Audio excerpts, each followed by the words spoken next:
This podcast is part of the Everyday Heroes Podcast Network, the network for first responders and those who support them.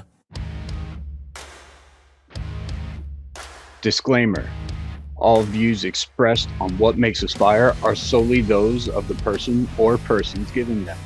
What Makes Us Fire does not represent or claim to represent any particular city or fire department, and therefore make the claim that all views and standpoints are affiliated with What Makes Us Fire and with What Makes Us Fire only.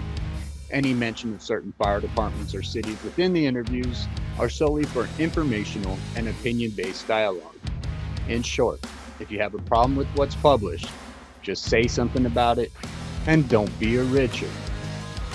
Welcome everybody to the What Makes Us Fire podcast. This is Josh, your host of the What Makes Us Fire podcast, founder of the What Makes Us Fire nonprofit foundation. I'd like to welcome you to the show today. Today we have a very special guest. His name is Shawn, also known as Sir Veteran Guy.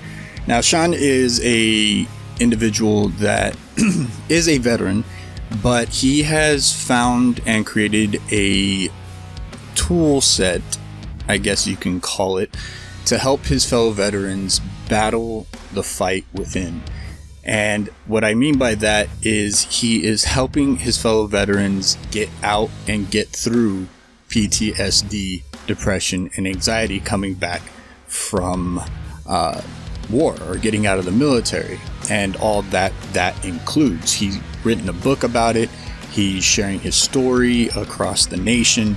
He is someone that is not afraid to share his struggle and what he went through and what he found worked for him, and hopes that sharing that information with other individuals helps them, because everybody that comes from the military that is a veteran is his brother, and he believes this with all his heart, 110%. And I wanted to invite him on the show because, well, I wanted to get underneath the skin, get in the brain, get into the cells of who he really is and why he's doing what he's doing and what drove him to not just stop at getting himself better, but then going forward and helping his fellow brothers and sisters that were former military veterans or within the military community, and basically anybody that's willing to listen to help with their mental health. And you know me, I like to pry. I like to dig a little bit deeper than those base surface questions. So sit back, relax. Without further ado, Shawn, Sir Veteran Guy, hope you guys enjoy.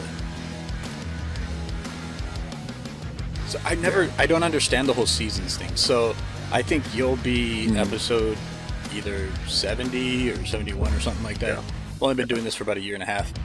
Yeah. But I don't, like, how do the seasons, like, how do you work that out? Well, the only reason I came up with that is because I've seen other people do it, and then I was like, you know what? I had this big pause in there. So I was like, well, I'm just going to cut it and then go into season 2, because I ended up getting like only 20 episodes before I had to like step away because I had so much going on. Right. I got overwhelmed with stuff, and I was just like, so with the 30-day break, I was just like, you know what? People are asking what the hell's going on. So then I just had to come up with, okay, we're going to start season 2 and then maybe do another 40 episodes next time. And then maybe start another season, like just new stuff, stuff. So basically you call it a season to give yourself a break. Pretty much. That's how I'm doing it. Well, yeah, maybe that's what I should have done. I just told everybody, 70 episodes, bro. Yeah, I'm at 70 something episodes right now, and a year and a half. Yeah, just about a year and a half. I started. Oh no, it's been almost 2 years. Shit. Well, still you're doing a long time, bro. Well, and I'm still learning. I have no idea. Like, I keep having issues with the audio stuff, right? So I have this little Zoom P4 audio mixer, and it's a really small thing, and basically all you can do is adjust the gain. Gotcha. But Zoom has its own thing where you see, like, the top left of your screen, you'll see like original sound off. Yeah. Well, if you turn it on, it goes to your the outsourced audio mixer. If it's off, it's using Zoom's audio mixer. So I was noticing that like at points where we would be talking and it got loud or somebody laughed, it would catch the beginning of the laugh and then it would cut out that loud part and then they'd come back in at the end of their laugh and it sounded funny. It was like, ha! Ha! And you're like, how do I fix that? So I'm still learning the whole audio stuff and everything, but it is what it is, man. Yeah, well, that's what I use. This Odyssey is what I use to edit everything, and it's pretty good. Odyssey's pretty good. Yeah, Audacity. Audacity is pretty good. What I use. So yeah, that's what I use too. It's free. Basically, I just use it to take away the background noise. Simple. Yeah, it's very simple. Yep. Well, it's very simple now. When you learn it. Yeah, it's simple now. When I first started learning it, I read that there's so many instruction things and things if you wanted to do, you had to download for Audacity. Like you had to do a whole bunch of different stuff. And I'm like, what am I doing? I don't know what band and dual mono. Trying to do all those. Yeah, it was crazy. I had no high crazy, pass filter, low pass filter. You know. What the hell is that shit? I still don't understand it all. Why can't I just hook up a microphone? Why can't I just hook up a microphone and it sounds like Joe Rogan's podcast? Why can't I do that? Right. Oh my gosh. I want the same thing. Just that nice, real low, quiet, crisp sound and no sound like you're in a can. Guarantee you, when this episode comes out, I'm going to sound like I'm in a damn can because I still can't sound good now. It sounds good now. No, it sounds good. Whenever I record, everyone's like, oh yeah, you sound great. But then when I go to edit and I'm like, what the hell is wrong with my audio? Why does it sound like we're in a can? Right. Or in a room with no furniture or something. It's like that echo, that loud. Yeah, it's kind of weird. And you can't get rid of that. Like you can't because it's part of that voice, you know. And it's a pain in the ass. Anyway. Maybe. Yeah. So you're getting ready to start season 2 of your podcast. What's your podcast name again? From Struggles to Success. From Struggles to Success. The same aspect. Same aspect. That we talked about in Florida.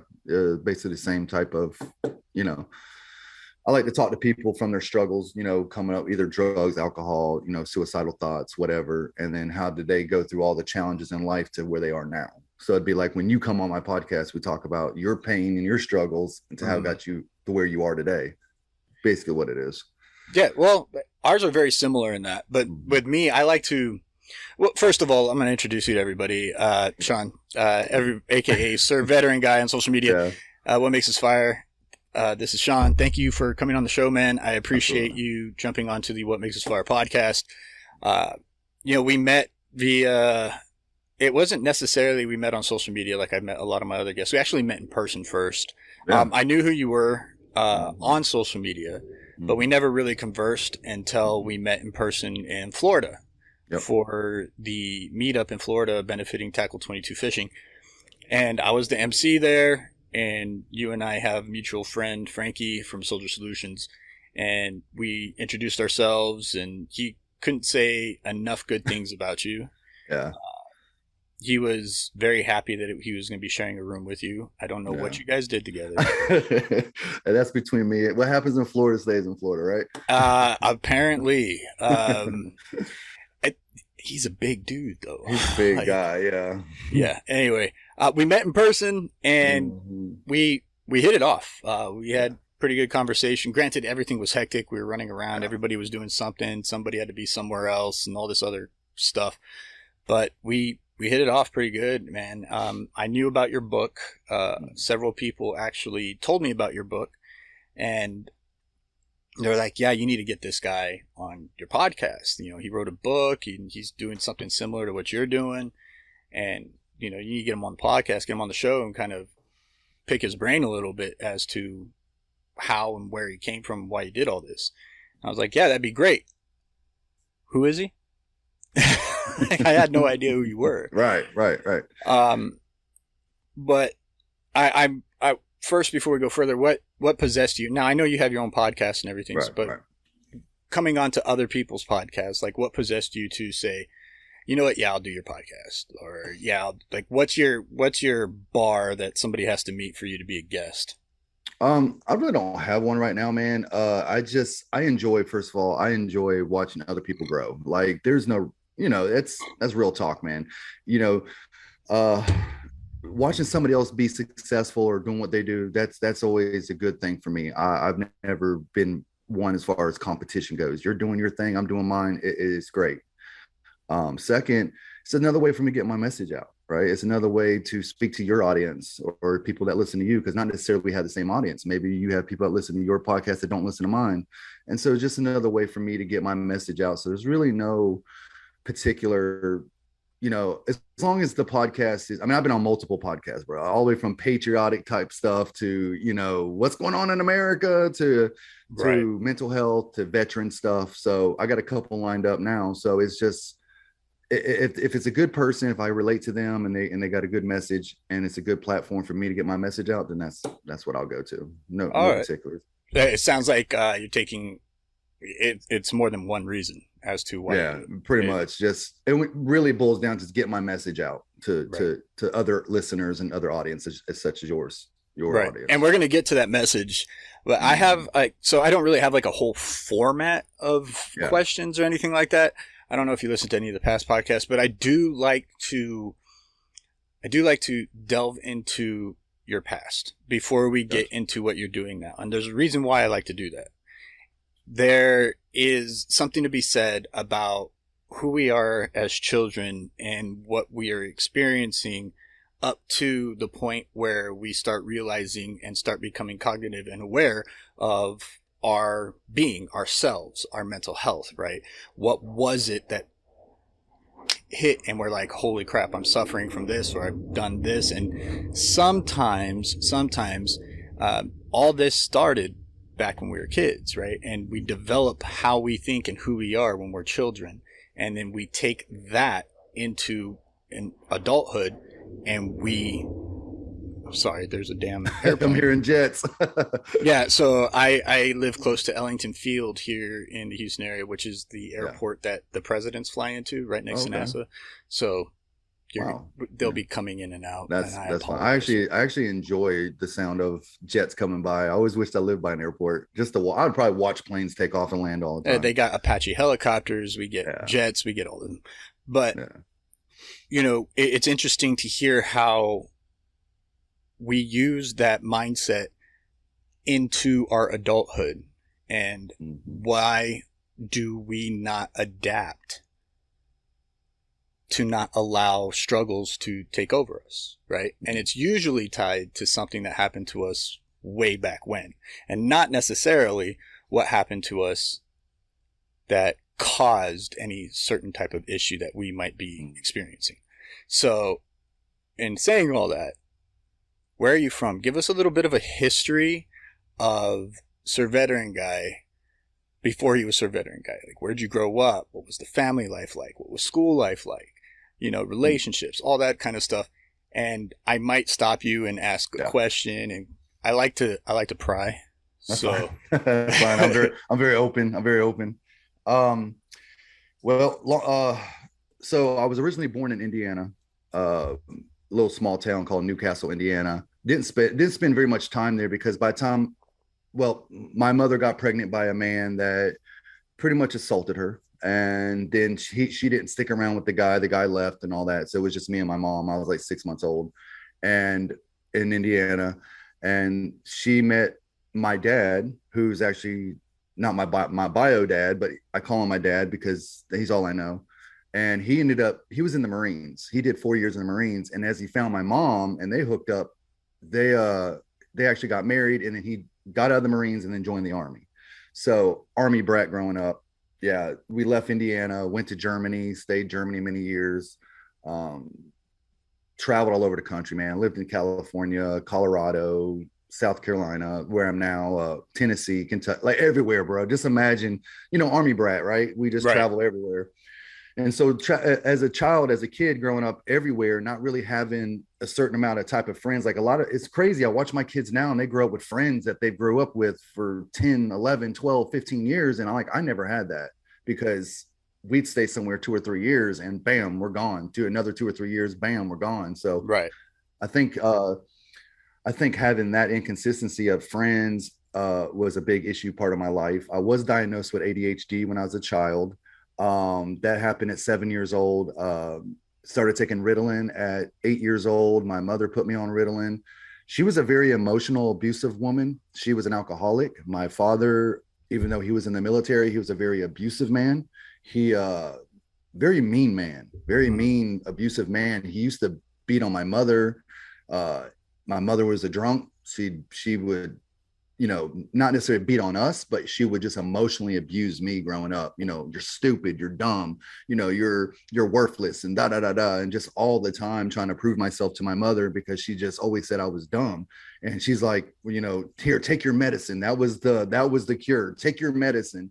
So that went on for a long time, bro. And as I got older, as a teenager, we were living in Tennessee, Fort Campbell, Kentucky, actually going to Fort Campbell High School. I was trying to be good, man. I was a ball player, baseball player. I played baseball for like 11 years of my life, played ninth grade baseball, basketball, even had a college looking at me, man. I was going to go play, my goal in life was to be a pro ball player, baseball player. And I love baseball, pitcher, shortstop. It was my stuff, man. Ended up getting to the wrong crowd, started hanging out with a lot of street guys, street gangs and stuff like that. And that's where my loyalty started going to, is start hanging out with the guys in the streets, because I wasn't getting no love at home. Mom was always acting crazy and drunk. My dad was beating on my mom, and it was just chaos. And that was my life as a teenager, dude. I ran the streets. I was that cash me outside girl, but I was the boy version. Oh God. Yeah, I can only see it. I can only hear you now. I can only hear you now with the beard and everything. Catch me outside. How about that? It was terrible, bro. Yeah, I was lost and confused, man. I had no idea who I was. I did so much stuff: rode bikes, BMX, skateboard. Like I said, played sports. Just hung out with I was always diverse. I could hang out with everybody and never have a problem. But that was my life, dude. That's all I knew for a long time. I went to juvie a bunch of times, getting in trouble with the law. Parents got to a point where they got tired of my dad. He actually went to a family court and told the judge, he's like, look, just take him. Like, he's literally throwing his hands up, take him. And so it was bad, bro. So yeah, I lived a life of crime. I lived a life of crime and drugs, and smoked a lot of weed and drank all the time, and ended up dropping out of high school, man. We ended up moving. My dad retired. So this is the last part I'll tell you. My dad retired in the military because of me, basically, because we were on Fort Campbell, and I got arrested so many times on Fort Campbell by the MPs that his commander told him, either you retire or he goes to jail, because we can't have you on base anymore. This kid's terrorizing the neighborhood. Right. It was so bad. And so my dad decided to retire. I got to give him that. He did get out of the military for me. And he said, well, let's move to South Carolina and he'll start over fresh. Didn't kind of start that way. I came here to South Carolina and started doing the same thing I did before. Dropped out of high school, didn't have any passion, nothing for anything, ran with street gangs, started it up all here, went to jail a few times, ended up spending about 90 days in jail at 17 years old in a big boy jail. And that's where I started, my life started transitioning a little bit there. Met a woman, got married, and started having kids. And I mean, the story keeps going, but that, as a child, right, from a child till up to an adult, that was basically my life, man. A lot of inconsistency, a lot of alcohol, drugs, mental abuse. It's interesting because you mentioned earlier that the constant moving was kind of like a hindrance in your development, really, when you think about it. Because as human beings, we strive on consistency, right? We like patterns, we like tradition, we like to have a routine, and that routine allows us to manage and allows us to be comfortable in our surroundings, to learn other things, right? So once we know our routine is set, then we can go off and maybe dabble in this and be comfortable knowing that no matter what happens, I can still go back to my routine and I'll be safe. I'll be comfortable. And it sounds like you weren't really able to establish that, right? And without being able to establish that, you're constantly lost. You don't know where to go. You don't know what to do. And it's interesting to hear that, because I've known other Army brats and other Navy brats and, military brats that have fallen into a certain type of lifestyle that involves being out and about, causing a little bit of trouble, never really knowing where they fit in, stuff like that, because they never had enough time to actually experience any one thing. No. Did you have any siblings or anything like that? Yeah, I have one brother, just one brother, and that's all we ever knew, just me and my brother. I mean, just imagine, dude. Like my dad was in the Army for 20 years, so we never had family around us. Never. It was just my mom, my dad, and me and my brother. Everywhere we went. I mean, I had my grandparents that come visit. We would travel and visit and stuff, but it was just always me and my brother. Did you guys rely on each other a lot, you and your brother, for some type of normalcy or some type of companionship? I would say when we were younger, like maybe around like, younger from like, 6 and 7 to like 11 and 12, around those years, we were very close. If I got in a fight, he got in a fight, I got in a fight. Like we would just have each other's back. And it was just, me and him was all we knew. So yeah, we did a lot of things together. Yeah. I noticed that it makes it a little bit easier for individuals that have a sibling that they're going through the same situation at home, and they can rely on each other. They can lean on each other.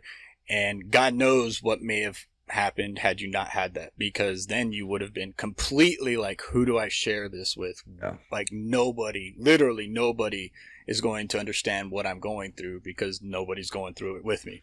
And having a sibling.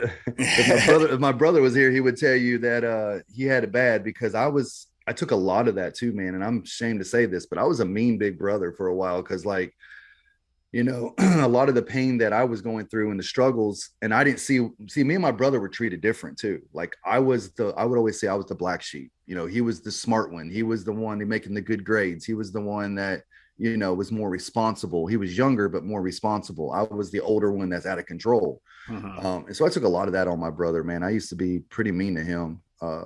We're close now, but man, back then he'll tell you stories that just, I'm like, I didn't do that. He's like, yeah, right. You did. Yeah, you did. No, yeah, you did, asshole. I remember. I was there. Yeah. I still have the mental bruises from when you did this thing. Yeah, I'm the same way. So I was the first child, and everybody knows the first child is the test child, right? And you're the test child, the love child, the hate, everything. Yeah. You're just everything. Exactly. And I was a little bit mean to my siblings.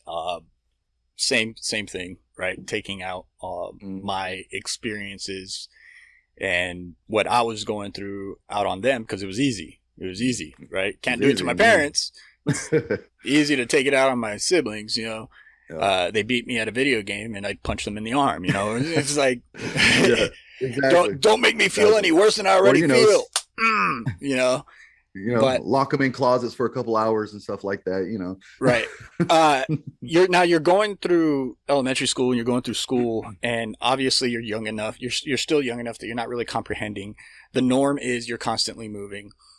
When did you start feeling like you had to branch out? Like, what was it, or who was it that, all right, you know what? This person's showing me a little bit more attention. Let me start riding with this crew.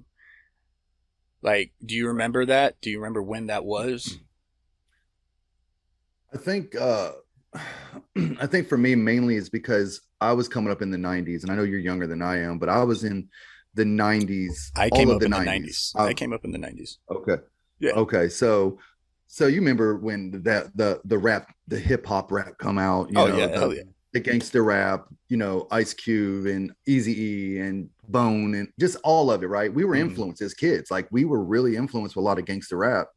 And, obviously Vanilla Ice came out, and that was a big deal. And I don't know, I think music influenced me to start, because I used to just fell in love with hip hop, man. I fell in love with hip hop. And as I was branching away from my house, trying to figure out who I was, I started running into other people that like hip hop and rap. And then obviously it just kind of built into, that type of lifestyle, that crowd that likes that kind of music, right? It just kind of went together, and just started meeting people, dude. And they were like, hey, we're part of this clique. And, we got your back. We support you. You're safe with us, all that bullshit. And, that's how it kind of started. Just looking for somebody that really gave me attention and wanted to be my friend, wanted to be a brother. And so I started just hanging out with the wrong crowd, man. I started, yeah. It's interesting because you were on these bases, right? Living. Mm-hmm. I'm wondering. But we also lived off base, though. There was a lot of times we lived off base, and my dad would work on base, or us as kids, we would go off base into like the neighborhood, to the cities and stuff. Yeah, okay. Like Clarksville, Tennessee, Fort Campbell. But you were still surrounded by a bunch of other military brats, right? Oh yeah. So it's interesting because it's interesting, and this is just a hypothesis, really. I'm wondering if children of military families have to or decide to at some point start a certain, for lack of a better term, quote unquote, gang for other military brats that, hey, we understand each other. We know what we're looking for. Let's give each other that thing.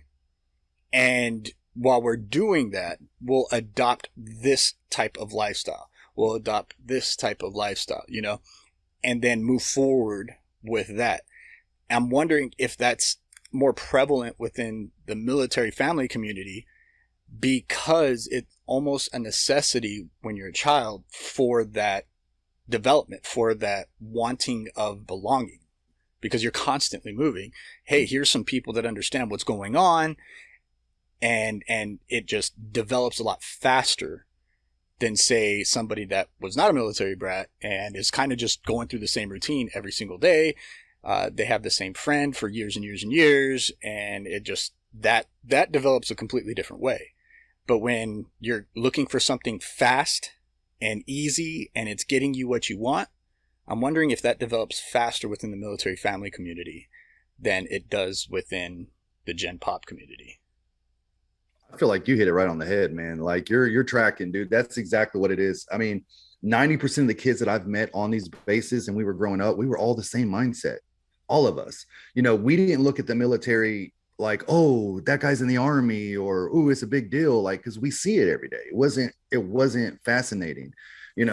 I see kids even nowadays, they're like, when I was in uniform, like, oh wow, your dad's in the army or whatever, like it's a big deal. And it is, but for us, things were just so normal that military was normal. Seeing a freaking tank was normal. Like none of that stuff mattered.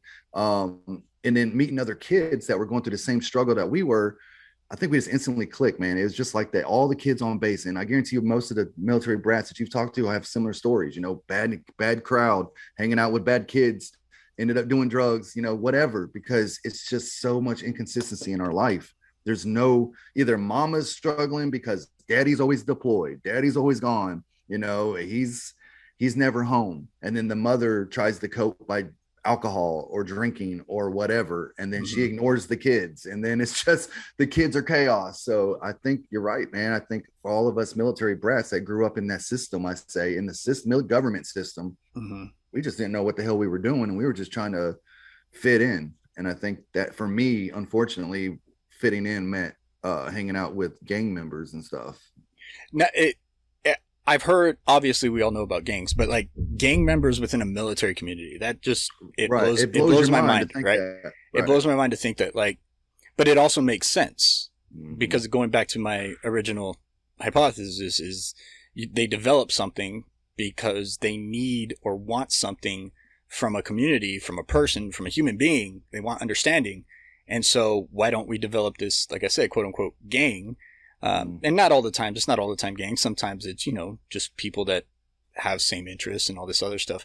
But other times it's like, hey, no matter who you are, no matter what you do, we got your back. That means, well, shit, I could fuck up and these boys still got my back, or these people still got my back. And when I'm at home, when I fuck up, nobody has my back. So why not just jump into this? I feel like I just want to explain a little bit better for you. So imagine most military bases are around big cities, right? Yes. Like even think about El Paso, right? Yeah, I grew up in El Paso. So for me, Fort Bliss was right there and everything else. So Fort Bliss was there. Fort Hood is crazy. Right. Fort Hood was New Mexico, White Sands, where they, so yeah, there was plenty of So it's Army. the kids. It's so the kids on base. So, I mean, you've even seen the shootings on Fort Hood and Fort Bliss. Like, that's how it was at Fort Campbell. There was shootings going on. People were being killed. These kids, we were serious about what we did. And there was a lot of people that were so serious that they were murdering other people. There was Bloods, Crips, folks, like they were real gangs, and it would come from off base onto base, or the kids from off base would go to off base, and they would just bring that shit on base. And so I know when people don't really have any idea, when they say, "Oh, military kids and gangs," like, no, it was a big deal. Like there was even MPs getting shot. Like it was a lot of chaos, because you got to think, dude, you're on a military facility and it's almost like a big project, right? Because you just got apartments after apartments and apartments, and you're talking thousands of kids all in one neighborhood. Like you put a bunch of kids, random black, white, brown, Puerto Rican, I mean, just a whole diverse of kids together, there's going to be trouble. And it was just chaos. We had kids burning down houses, man. We've had people catching arsenal charges, burning down houses, caught the fields on fire. Used to go around and tear off people's emblems off of their Mercedes and walk around with them hanging around their neck. Like military kids are bad, bro. Well, so I was a military brat, but my parents divorced at such a young age that I was able to stay with my mother and develop that routine that we were talking about earlier. But my father, he was constantly deployed and everything else. So I never really had to live on a base, right? I never had to do that. So it's interesting for me to hear this story. And the reason why it's interesting is because, okay, so here's that development of your mind that we were talking about earlier, right? You're a child, you don't have this consistency, and the only consistency that you do find is within a group of other like-minded kids, like-minded individuals that understand what you're going through. And so everything and anything is accepted. Everything and everything goes, and you don't have to worry about repercussion because you have a pseudo family that is going to back you no matter what, right? So they say. So they say, right? Yeah, until we hear that all the time. Rats are rats. Yeah, until they need somebody to throw under the bus. They need somebody to throw in the bus, or somebody that that's in jail or prison or whatever, and it's like, oh, okay, that's why I never advocate for gang life. I actually talk to a lot of kids, not randomly, not recently. I haven't done it in a while, but we'll get to that. But last year or so, I used to talk to a bunch of kids that were, I was advocating not to join gangs and stuff like that. So I don't advocate for it. It's just part of my story. Right. And it's, like I said, it's an interesting part of your story because all this is going to tie into what you're doing now.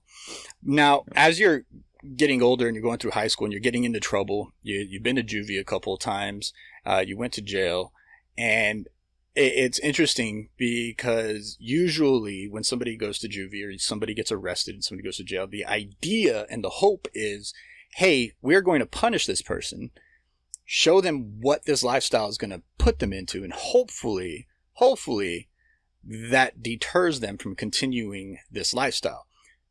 More often than not, it doesn't deter them, as we all well know, but I'm more interested into why it didn't necessarily deter you from continuing that kind of lifestyle and continuing to be around those type of people that got you into those situations. I think for me, because as a juvie, I was already such in that mindset, dude, that, we are who we hang out with. We are, even as an adult, right? We are who we hang out with. You're a product of your environment. Yeah. Right. And so that's who I was, man. And I really had the mindset at that time that I was a nobody, that I wasn't worth anything, that this is all my life's ever going to be. I was so convinced that this is my life. I'm just going to be a gang member. I'm going to die at the age of 18. Listen to Tupac, right? I'm just like, I'm just going to die. If I live past 20, that's a miracle. Like that was my mentality. And it's sad to think that, but that's just the way it was. It was like, whatever. So when you do go to these facilities, these little juvies or whatever, you just meet people just like you. And they're not there teaching you. A lot of the times, man, these facilities, they're just in there, bossing you around. Hey, go to school. Hey, you're going to do this or you're going to do that. But like, where's the actual counseling? Where, I mean, and I can see it now that a lot of times, it's down to the individual, just like you and me. If we want to change, we have to do it. We have to want it. But when you're talking about a 15-year-old kid or a 14-year-old kid, that's been in this environment his whole life, or not his whole life, but in this environment his whole life with his mother and his father, and the mindset of he's a nobody and he's never going to amount to nothing, then why would I care what you have to say? Like, I'm just here, get me out of here, let's go. So for me, as a child, I just never seen the bigger picture, man. There was never college. There was never, you're going to be somebody one day. Hey, you can be a great person. You could be on top of the world one day. It was, no, you're going to be a drug addict and you're going to die and you're going to get killed and you're going to go to prison and you're going to be a garbage man. And this is the shit I heard. And that was just, okay, well, fine. That's what it's going to be then. And so for me as a child, that's just my mindset. So I didn't even know I could change. So like being incarcerated or going to juvie, it didn't phase you at all, huh? No. Actually, I enjoyed it because I was around people that were just like me. Right. Well, so that makes sense. You go into an area with people that are just like you, and then you just form another gang while you're inside of there. And then you just kind of do the same old bullshit. Granted, I didn't spend a lot of time in juvie. Every time I went, it was very short distance because my dad was military. And so there was a lot of pull. And my mother, I got to say, she did love me. My mom loves me. I was a mama's boy. It sounds weird. As mean as she was to me, I was a mama's boy because right. I craved my mom's attention. And but they never let me stay very long anywhere. Hell, I almost became a foster kid from my own parents. Like they were, like I told you earlier, they were gonna pass me off. Yeah, they were ready to give up and be like, fuck, yeah, we tried everything. We tried everything. This kid just ain't listening. And I see that now as a parent. If I had to go through that, like I can see, I don't know to say I'd give up on my kid, but at the same time, if you just got one that just terrorizing you and won't listen at all, what are you supposed to do? Right? There comes a level that you're just like, well, his ass ain't working.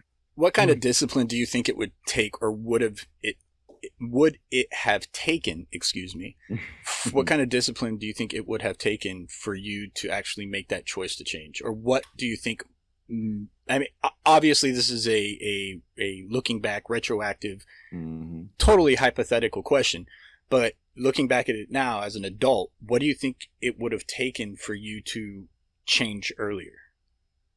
I've said this before. This is a great question. I've actually talked to my mother about this multiple times. And to be real with you, man, any discipline would have been probably proficient. I mean, like, listen, dude, what I'm saying is my dad was gone all the time. So my mom, she was the type of woman that she would say, if my dad was gone for 6 months as field artillery, so he'd be gone 6-7 months out of the year. And when he comes home, the first thing she would say is, you need to deal with your son. You need to go deal with your son, right? Like, it was never, my dad was the discipliner, but his discipline was to yell at me. My mom, she never disciplined me.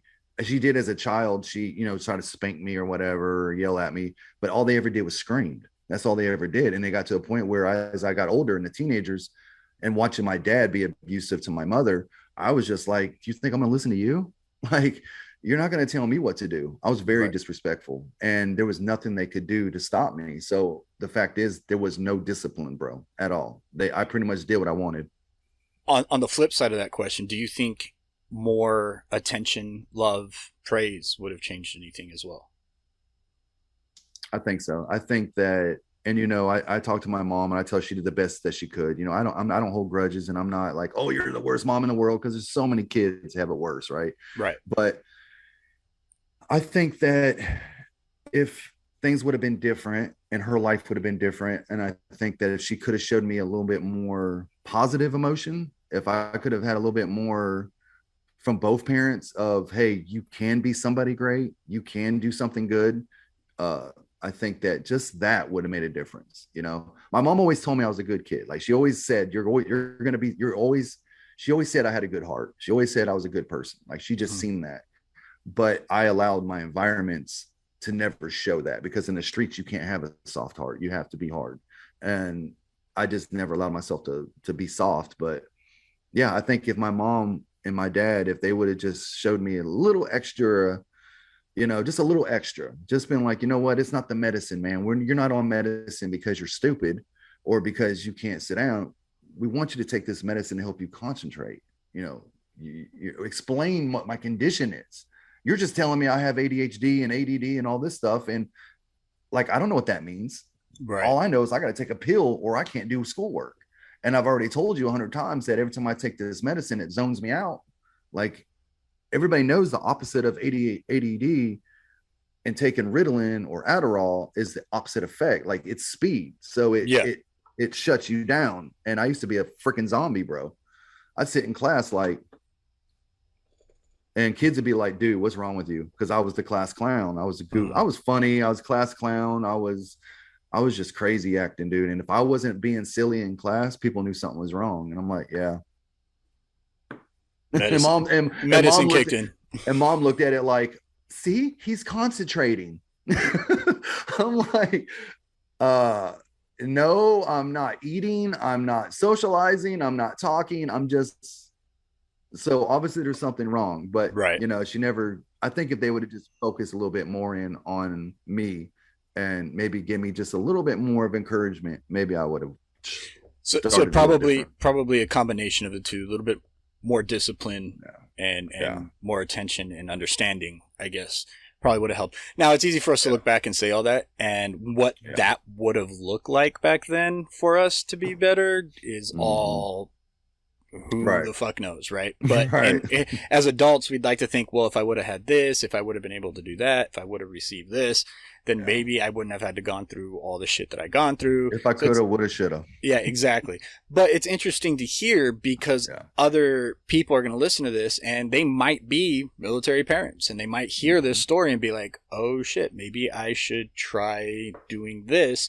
That way my kid doesn't end up like Shawn was. He was at the time. Yeah. Right. I was a hellion. I was a heathen. I was out of control. And absolutely. Hopefully somebody's listening to this right now and their kid, they're starting to see signs of, you know, him out here or her out here doing stuff that they're not happy of. Get in your kid's business.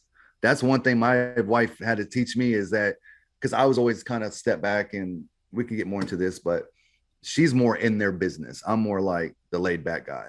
But get in your kids' business, find out what they're doing, who they're talking to, who they're hanging out with, you know, because it's important, especially nowadays with social media. Oh God. Yeah. Especially nowadays. So you go through all this, and thank you for all your point of view and everything else, man. But going through all this, you said you got arrested at 17 and you went to big boy jail. And big boy jail, you alluded to, that's when something kind of clicked and you're like, maybe I should not be here right now. What was that click for you? And then what did you do with it when you got out? Oh, wow. So this was when we moved to South Carolina. So we had already spent all that time everywhere else. We spent the last 4 years in Fort Campbell. This is where I got in all that trouble. Everything we just talked about, we just moved from there. This is where my dad retires, says, I'm getting out of the military. We're going to start over fresh. So we moved to South Carolina. A few months that I'm down here, I'm already doing crazy stuff, man. I'm breaking the law, you know, just doing stuff, right? Just being a hellion. I was 16 and I started just doing crazy stuff, man, hanging out with the wrong people, doing big crimes now. Like I'm running into big crimes now. Back then, I was just a young teenager just doing stupid stuff that got me in trouble. Now I come here and it's like, holy crap, these people are different. Like you want to talk about like real criminals, man, breaking into schools, breaking in, robbing, armed robbery, stuff like this. And so that was the kind of life I was headed to and doing. Well, long story short, a bunch of other crimes happened, but this particular night, a buddy of mine, well, I call him a buddy of mine. He was just the guy that I knew. He picks me up in a truck.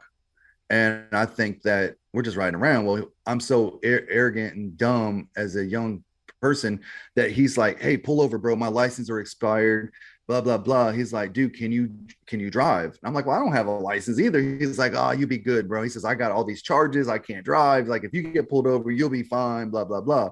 I fell for it, whatever.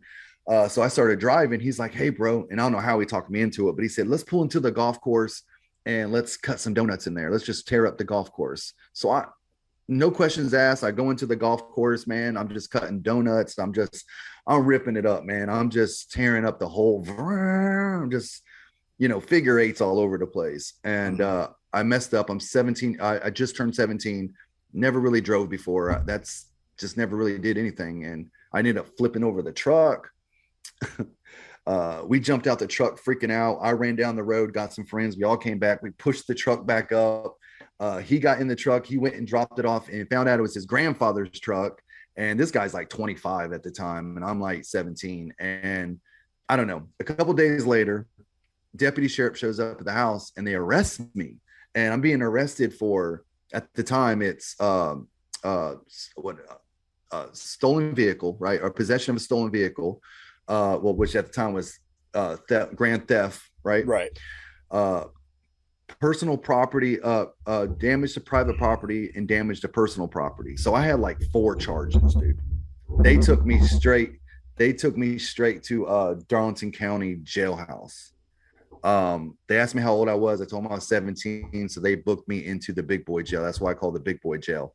Mm-hmm. And it was just not nice, dude. I was in there about 60 days and it was not cool, bro. Like, I had long blonde hair. It was in braids. As soon as I walked in the jailhouse, dude, it was just grown ass men, dude, 20, 30, 40, 50, 60-year-old people in there for murder, people in there, you know, just been in there for years waiting on trial. So it was a big ass open bay. I was the youngest kid in there. I was 17. And in South Carolina, I mean, 17, you can be charged as an adult, but I should have went to juvie. But instead, Darlington County took me straight to jail. So those 60 days really had me. I mean, obviously I ended up fitting in and I met a lot of people that I knew and I got through it. Mm-hmm. But I was just like, dude, I'm not trying to live this lifestyle. Like, I don't want this. I don't want to be around these people. Like, I had the mindset when I finally got out, I was like, I'm going to do better. I'm going to change. I didn't necessarily get better. I did get better, but I stopped hanging out with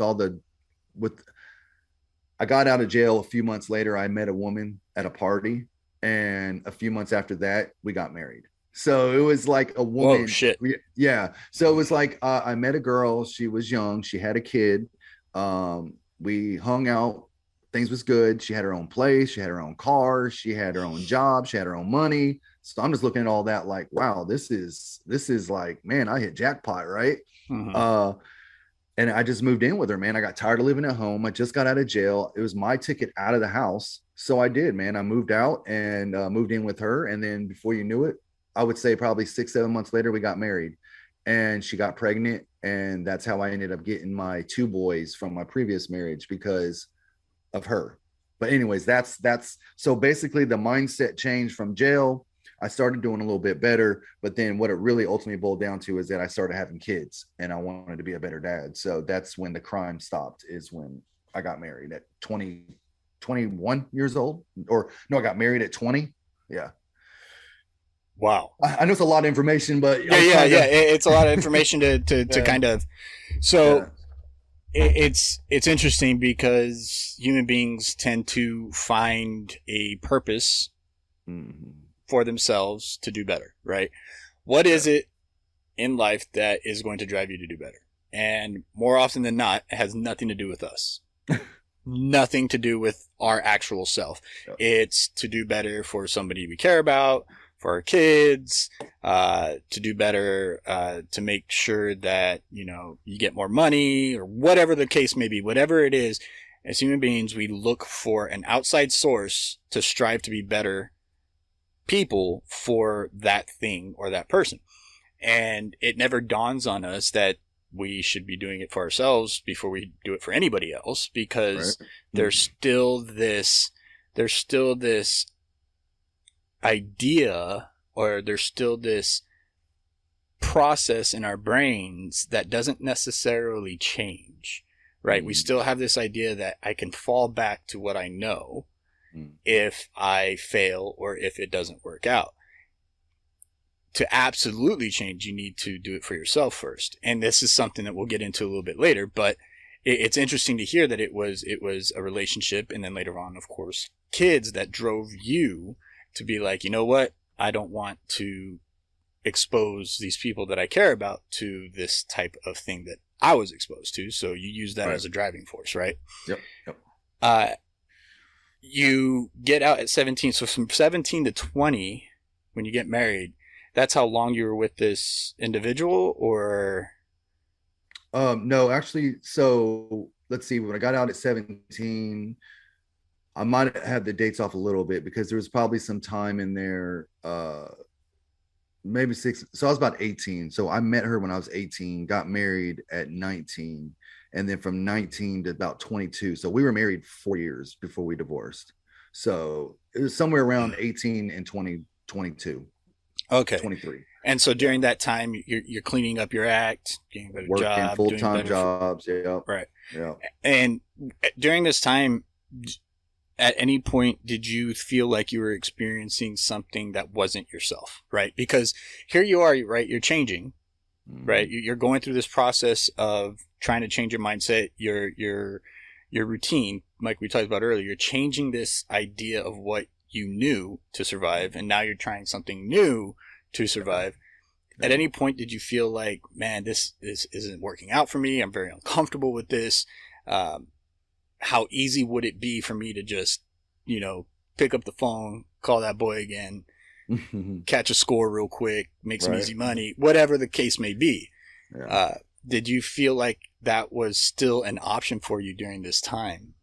It's weird when I think about these days, man. I feel like I lived life on autopilot, bro. Like I just never really, I don't know, dude. I pushed so much stuff down in my subconscious mindset that I just never really ever thought about anything like we're talking about right now. Like then it was just, everything was just so on schedule, right on. It was just like, wake up, go to work, come home, do the kids, and then just life routine.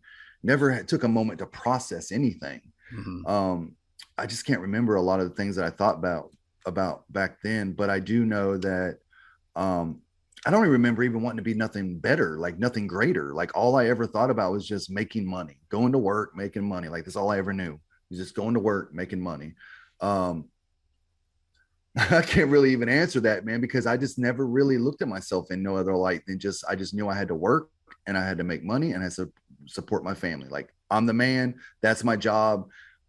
And that's what I'm going to do. And that's what I did for those 4 years, is just really go to work, come home, go to work, come home. I was still in that young mentality. I still had friends. I still hung out every once in a while. I did smoke weed and stuff. But there was times that I thought about maybe getting a bag and selling it to make extra money. Cause I was really poor, man. I was really poor, not making much money. I remember there was times we didn't even have enough money to go, just to buy some bread and some lunch meat. Like I've struggled a lot. And, I don't know, dude, for those 4 years, I just really just worked and just kept maintaining myself. And I just made it a goal not to be around the people I used to be around. I pretty much isolated myself. Yeah. So you never really had time to reflect and be like, hey, I'm proud of myself. I haven't gone back to this lifestyle. That was never really a thought process. No, I never really thought of it, man. Just never really crossed my mind. The only thing I knew I was proud of was the fact that I kind of stepped away from all my old lifestyle, my old friends. Mm-hmm. And there was even people would say, wow, my nickname used to be Casper, but they used to say, wow, Casper fell off. Like he's just gone. Like I was the guy that your friend that you knew for years. And then all of a sudden, bam, he went and ran off and got married, had kids, and now he's gone. Like that was me. I just fell off. I walked away from everybody. I was done. And that was it. I started raising a family. And so I did it the best way I knew how.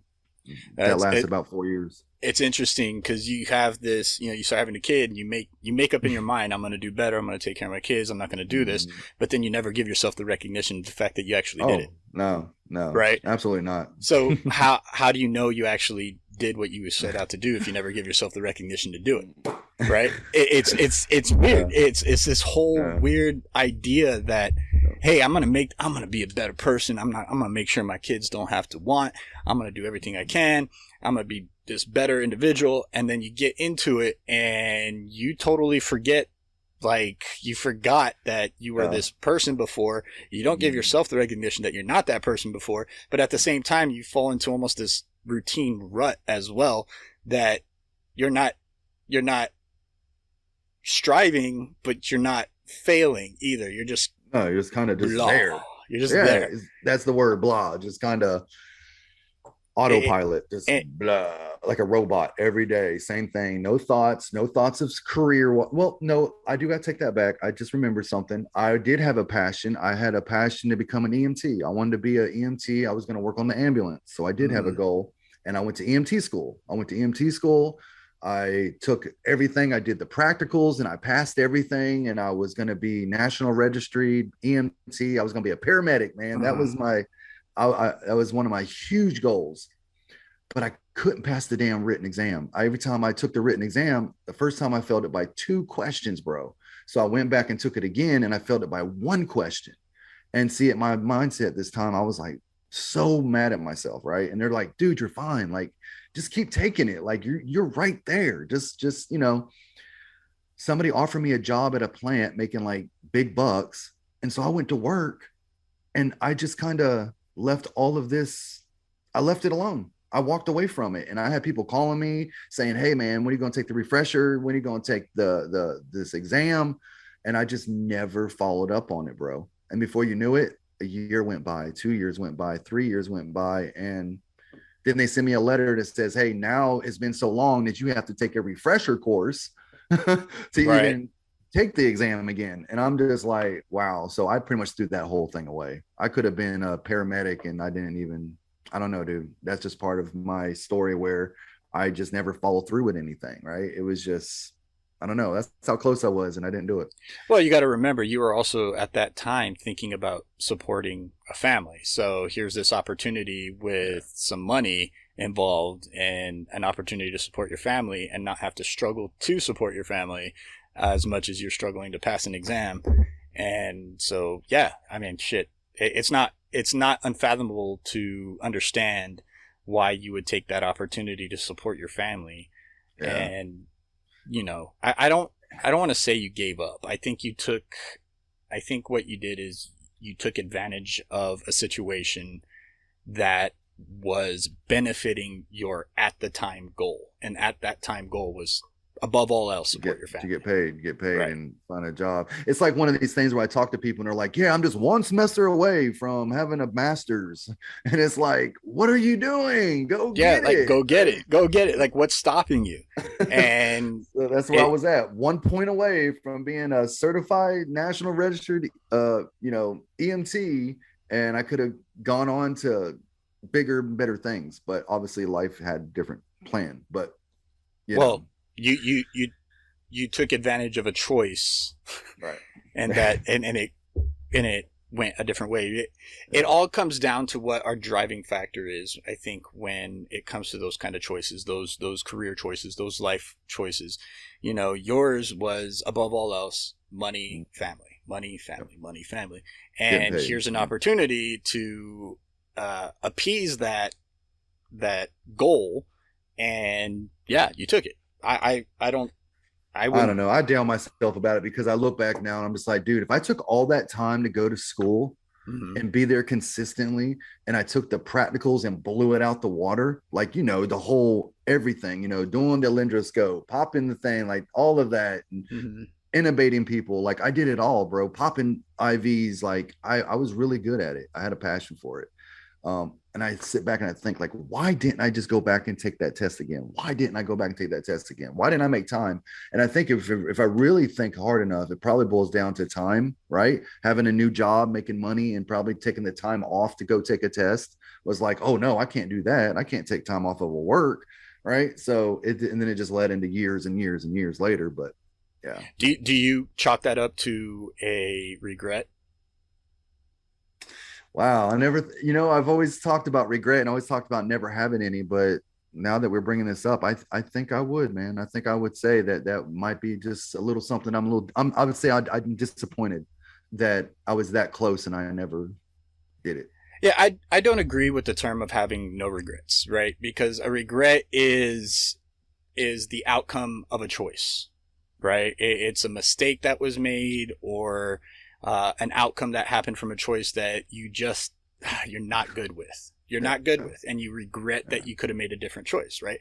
And regret is a natural human thing. We have them.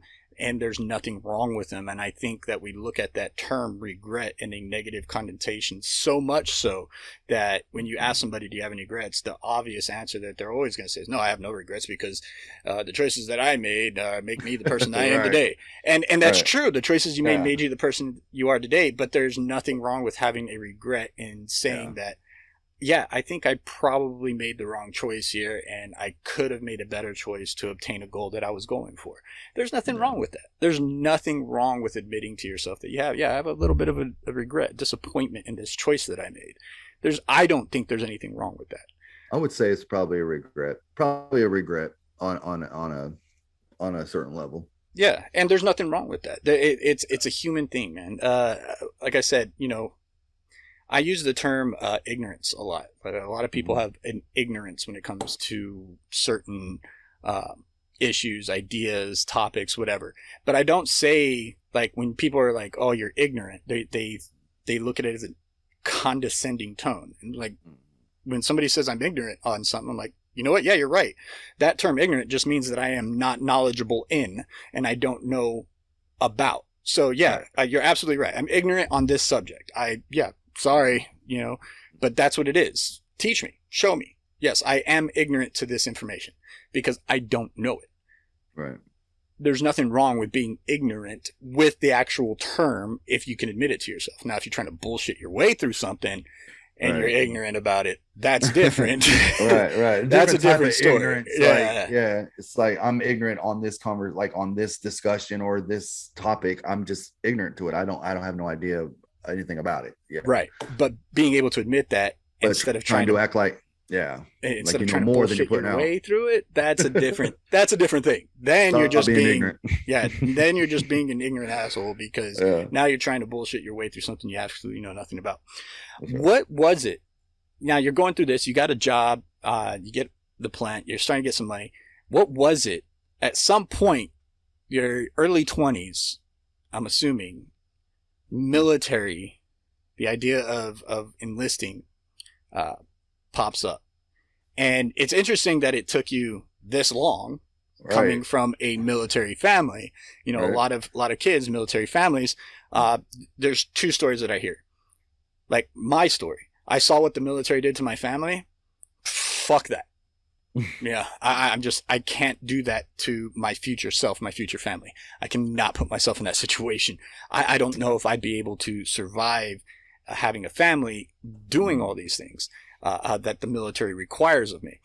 And it's not that I don't respect people that serve or don't think that I couldn't serve. I absolutely think I could have served. I think I would have been a great soldier no matter what branch I went into.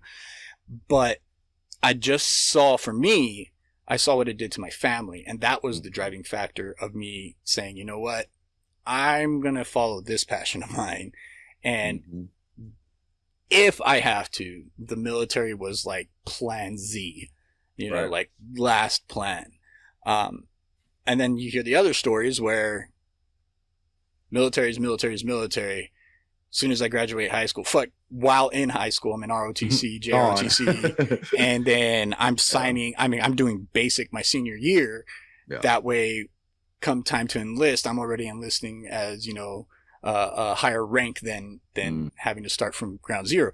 And they're just in it. They know it from the beginning. And then you have people like you, where it's, yeah, pretty much. It's like, so what was it that drew you to enlist? And then what branch were you? Okay. So really, like I said, man, coming up in the military, watching, I think a lot of that might be the same thought process. I just never really thought about it like out loud, that maybe I don't want to do the military because I watched my dad being gone and all the drama and all the shit that I went through. Like, military just wasn't for me. I don't know, dude. I think part of it, I know one of the biggest factors was because I didn't graduate high school. So I ended up, dropping out in high school, and that was one of the requirements. And so obviously with me going to work and, the whole EMT thing, like there was just no, like, how am I, like, I don't have time to get my GED. Like, there's just no way this is going to happen. Like, so I think that was part of the reason it took so long too. My story is pretty simple, man. So make it just to kind of put it all together.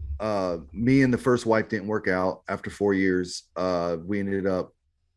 She ended up cheating on me, and I found out, and it just turned into a whole chaos and was a big mess. And so we ended up separating and eventually got divorced a year after. But at the same time that I was separating from my first wife, I met the woman I'm with now.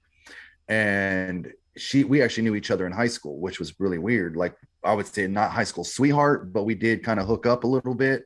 We knew of each other very well, and there was just something always there. It's like every time I turned around, she was always there. But I don't know. She ended up being there one night. We started talking. We got close. She knew my story with my first wife. She knew all the things I was going through. At this time, I was working, I think, at Walmart. I was working at Walmart now, and just trying to make a living, bro. Had a couple kids from my first wife, and here I am single now, trying to, be whatever. And I'm with this woman now. We hook up. Well, let's just say 9/11 happened. And once 9/11 happened, obviously everybody watching it on TV, watching the war on Iraq, it was just everywhere, right? And it was just crazy. And I just kept seeing it. And I was like, oh my God, like, I want to be there. I want to go do that. I want to fight. I want to, I started thinking these things.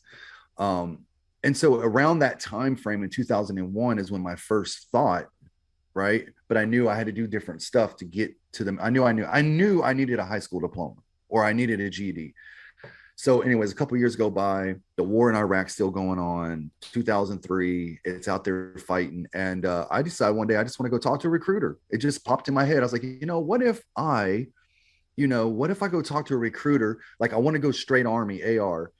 But then I thought, I heard about the National Guard. So I was like, well, shit, the National Guard deploys, the National Guard, does stuff here in the state, National Guard, everything, exactly the same thing. I was like, let me just go see. I've always talked to active duty. I've never talked to National Guard.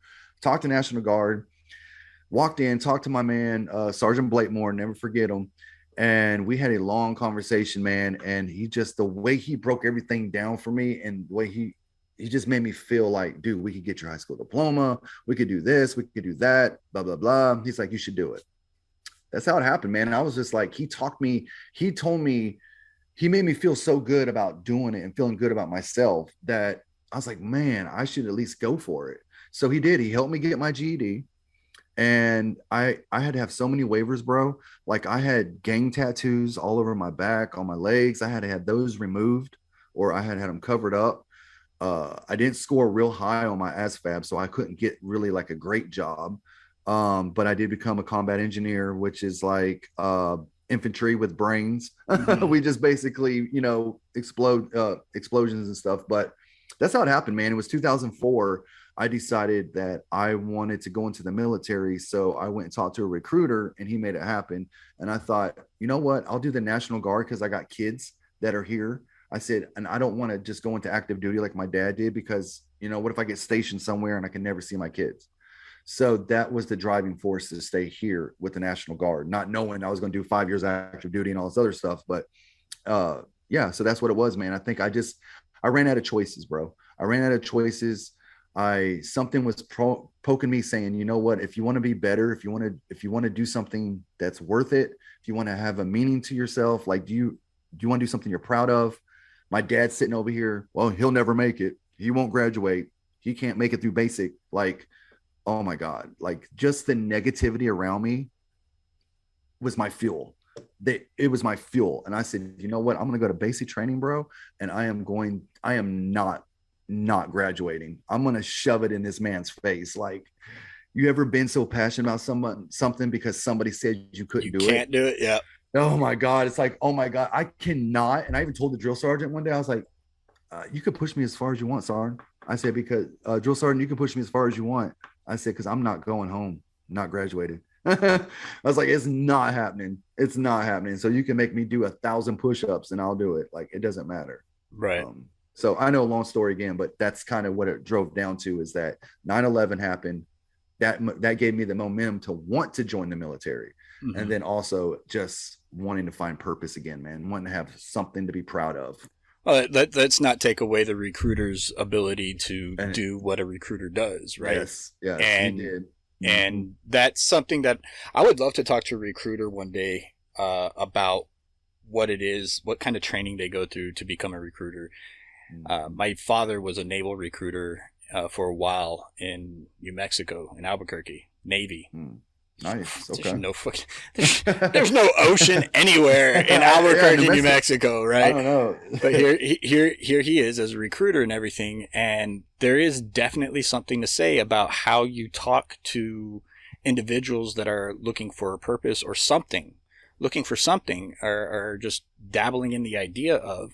You have to know how to talk to these people. You have to know the psychology behind it a little bit too. I do want to add this really quick. Even today, bro, I talked to my recruiter, and it's been this many years after. And and one of the things about this guy was he goes around, and when he was recruiting, he would use me as a story. So even back then, I was a story. It was like, Private Laurie was my favorite recruit because he come from gangs, he come from jail, he come from all this shit that he's been through. He knew my story, and he knew at that time how messed up I was.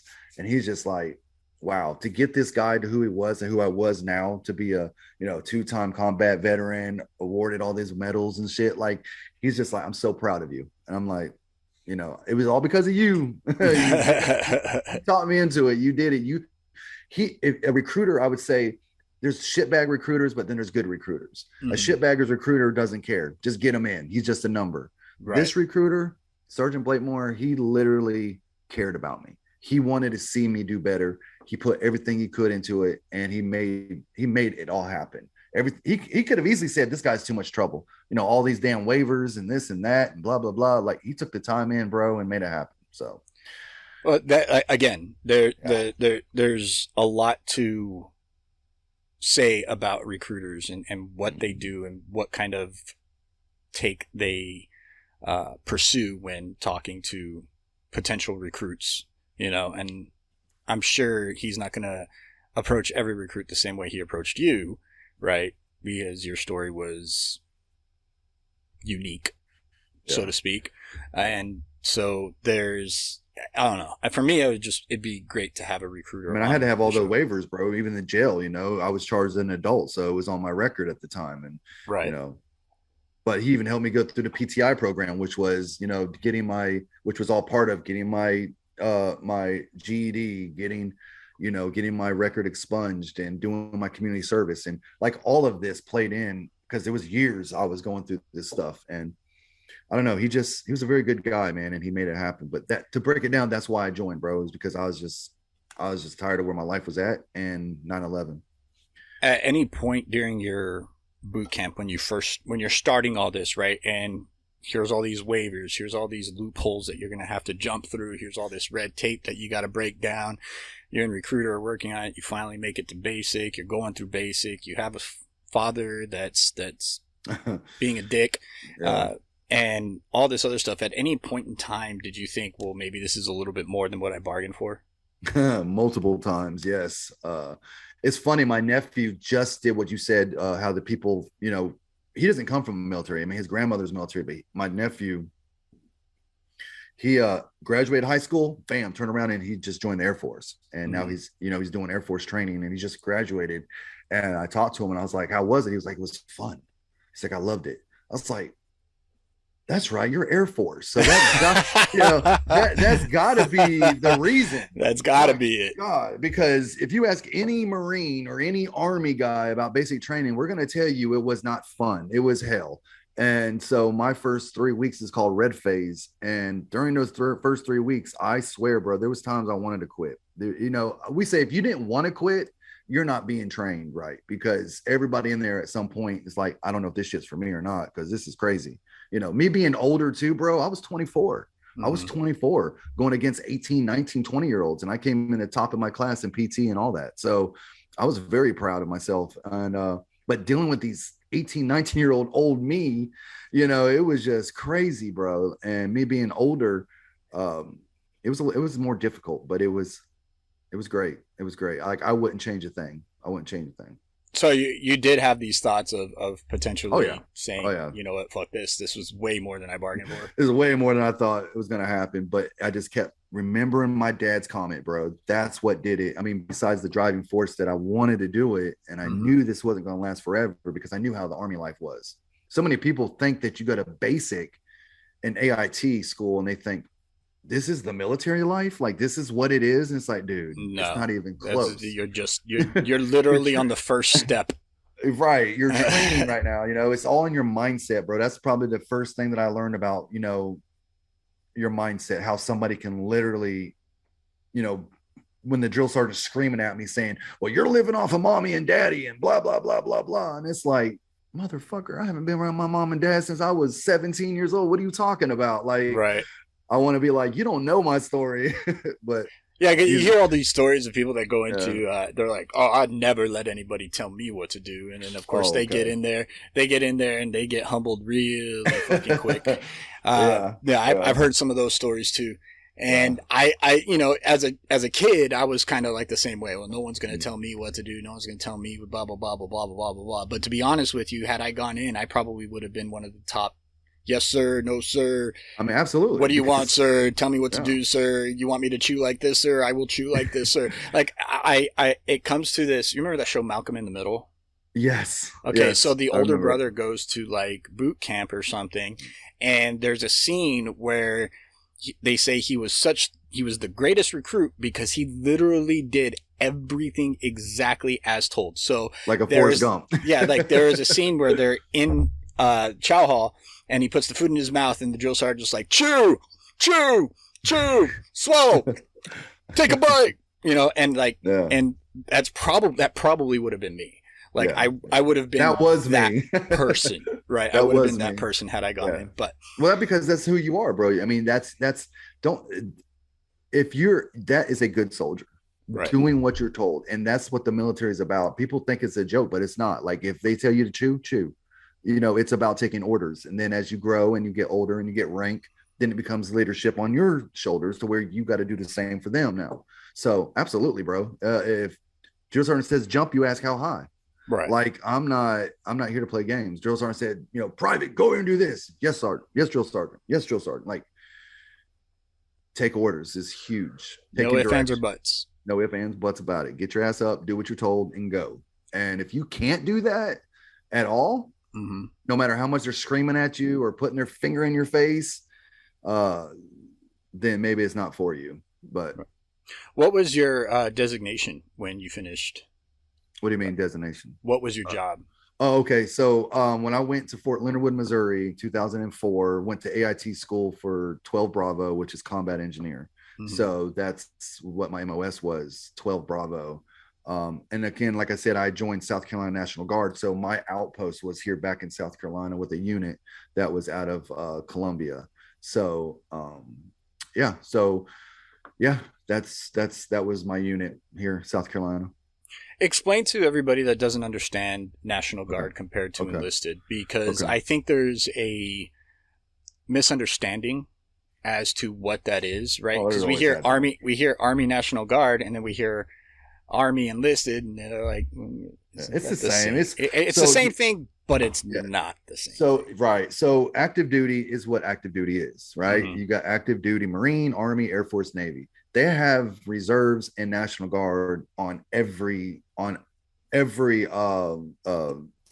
fart on branch. Every branch. Thank you. Every branch of service, there's a National Guard or a reserve. So you got the Air Force National Guard, you got the Marine National Guard, whatever. You got like Army National Guard.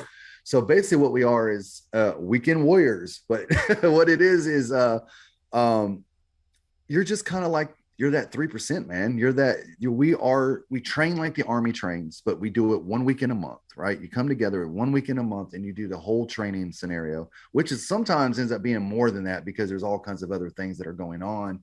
But then you have like the 2 weeks of field training every year. So the ideal typical National Guard soldier would be 1 week in a month, 2 weeks a year.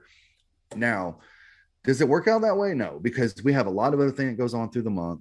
And we have different schools that you can go to throughout the year, all kinds of different events that go on. So it's part of the Army.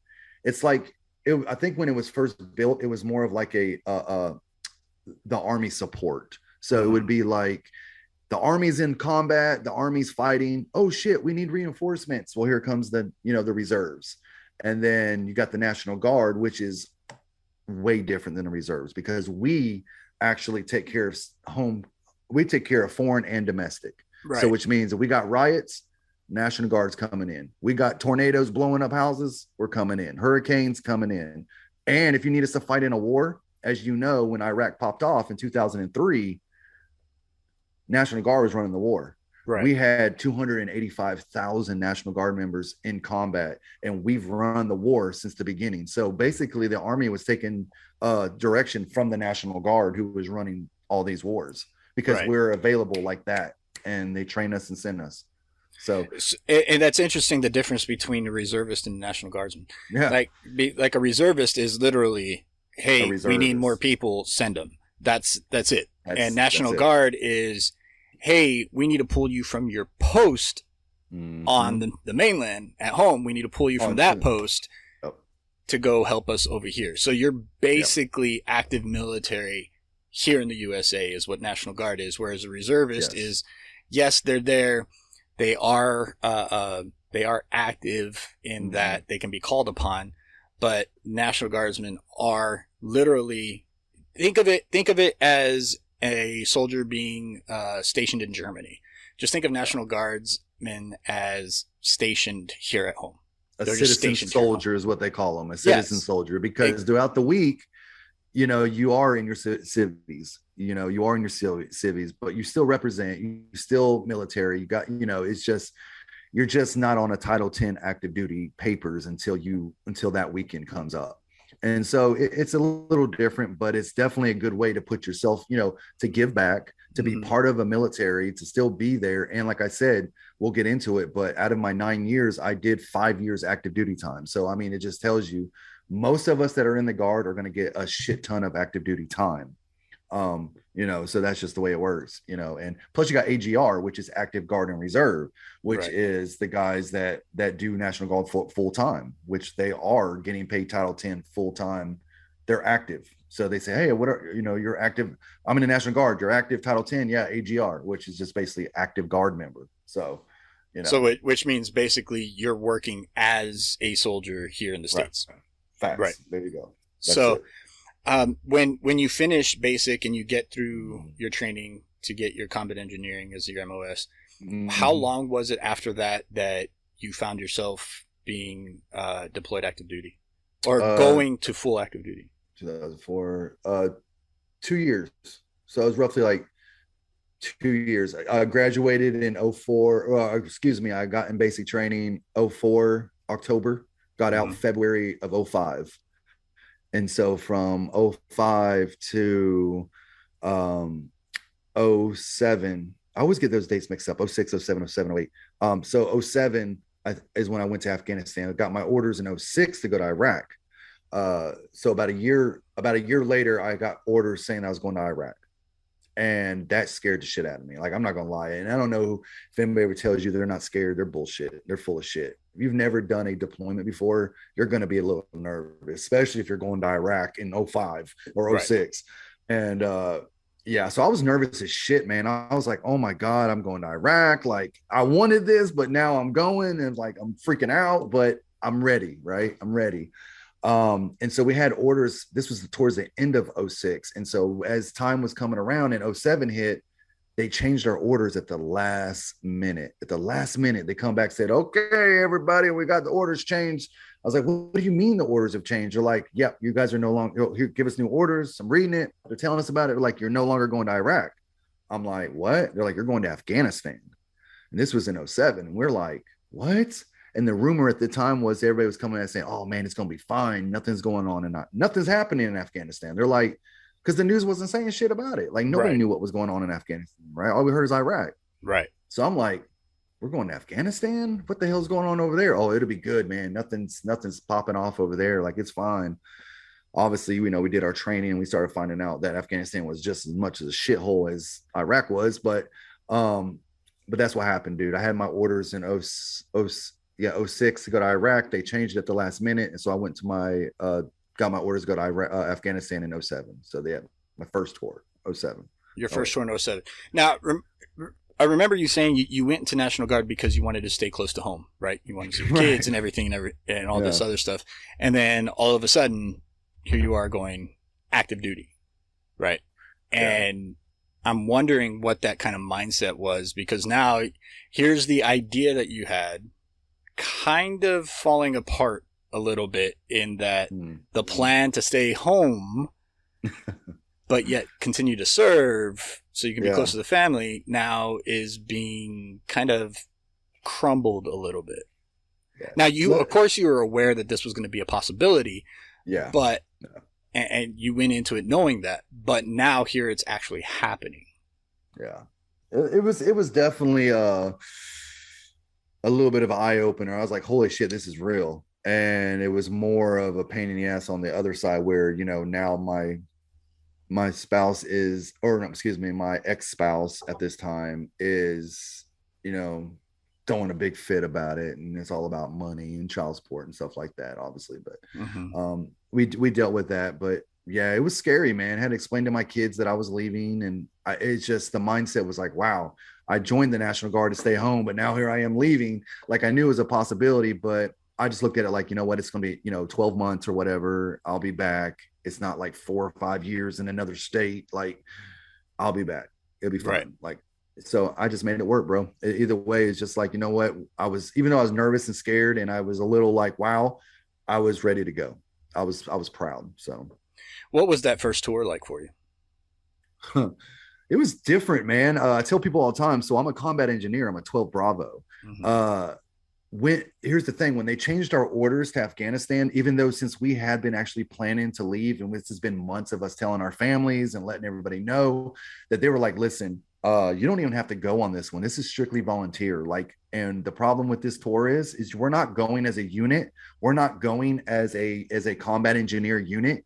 These are individuals. We're taking individuals to assist another unit that needs help, and which was 88 Mike, which was truck drivers.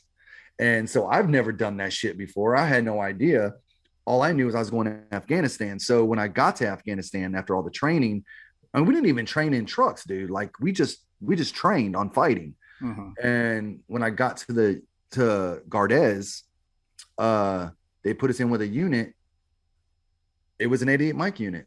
And so we ended up what they call a filler. I was a filler. And so I filled a position, and I ended up being with a bunch of guys that were part of my unit, but I ended up being with a bunch of guys that wasn't part of my unit. So we just all kind of got together, and I ended up joining an 88 Mike unit. So the fact that I was there as a truck driver was really weird. But I really enjoyed it, man. Mad respect to the truck drivers, dude, especially overseas in a combat zone. Like, they are a target. They are a target. But it was fun because not only days where I driving, I was allowed to do other things like be a gunner. And I could choose on what I was going to do. If I wasn't driving on a mission, I could volunteer to go on another mission and be gunner. So that was always fun. A lot of stuff happened, man. It was a pretty chill deployment, but a lot of stuff happened. Like, you know, obviously there was a few firefights. We didn't have a whole lot of problems with IEDs at the time. Not me personally. We had to deal with some VBIB. I'll just say this: my first 3 days in country, we experienced our very first suicide bomber, and he hit our lead vehicle, and I was the vehicle behind the lead vehicle. So that was interesting. That kind of was a wake up call, and I'm glad it happened 3 days in, because it kind of put me in that mindset of, wow, this is real. Right. And, you know, obviously you always hear about the mortars and stuff. Those are really real. I would say it wasn't a terrible deployment, but it wasn't the worst. I mean, you're still in war.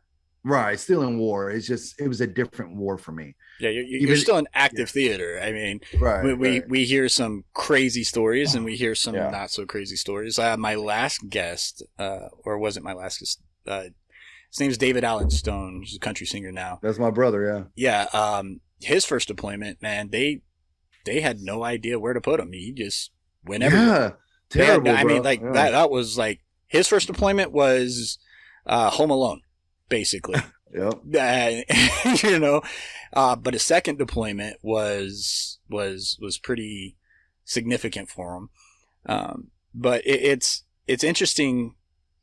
I wanted to ask you what you thought of, because he had an idea of what it was like. Here's this person. He was going in acting as a filler because he's National Guard as well, but I think he's Air Force National Guard, if I remember correctly. No, he's Army. He's Army National Guard. That's right. And he's still actually active. he's actually a first sergeant. Yeah, he's still a master active. sergeant. Big boy. Yeah, he's still active. He told me like he's going in as his filler and everything, and I asked him, I was like, well, what's that like, not going with your brothers and sisters that you trained with, and now here you are getting thrust into a group of people that have been in theater for God knows how long together. Here's this commodity that's been built, and here comes the little bit of an outsider. Granted, you're on the same team. We get that, but there's for anybody that says that clicks don't happen, they happen. Yeah. They happen. They happen. Every aspect of work, school, Absolutely. doesn't matter.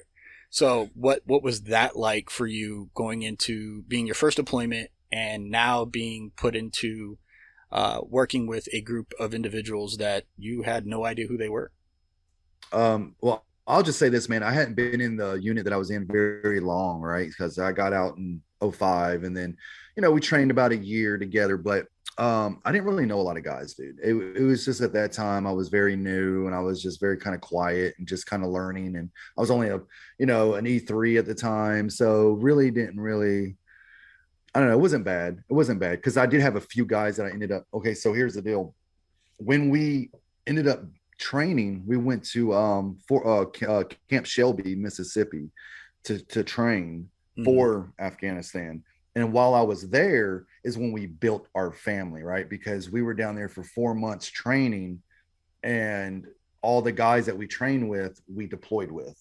So it wasn't like I left the unit and left a bunch of family. It was like I went to Camp Shelby, Mississippi with a unit, trained with that unit, and then left together as a unit. So, yeah. So when I went to Afghanistan, it wasn't like I was walking into a bunch of new people. It was like everybody we trained with, everybody that was in our unit, we all went to Afghanistan together. Okay. So, yeah. The family back home, my permanent unit, battalion and all that, they were, but the family we trained with, we left together. We trained together. We fought together. So it was cool. Your first deployment, you obviously you're experiencing some theater and you see some combat and everything else, and you come back from that first deployment. How long after that was the second deployment and all that other? So got back a lot of other stuff. How long was your first deployment? I'm sorry for interrupting. So the first one was 12 months. I ended up staying 8 months. My wife ended up having some complications with a pregnancy. My daughter was being born, my first daughter. They called me in for an emergency because I didn't even take, how we all get what they call gosh, I cannot believe I can't remember some of these terms, but we all get like leave time. We get like a week off. And so I took my time as my wife was having an emergency with my daughter being born. Talked to the commander, all that. They're just basically like, it's fine, right? Like you're good. Just, be with your family. So I made it last about 8 months. But it was a 12-month tour and there wasn't nothing else going on really. It was pretty much just, it was wintertime and everybody knows nothing really happens in Afghanistan or Iraq in the winter. Like even these people hide in the mountain, or they hide in the mountains. Like they're not fucking around. Right. So it was about 8 months. And then from there, so 708, come home. It was another year. So another year I get orders again to go back to Afghanistan.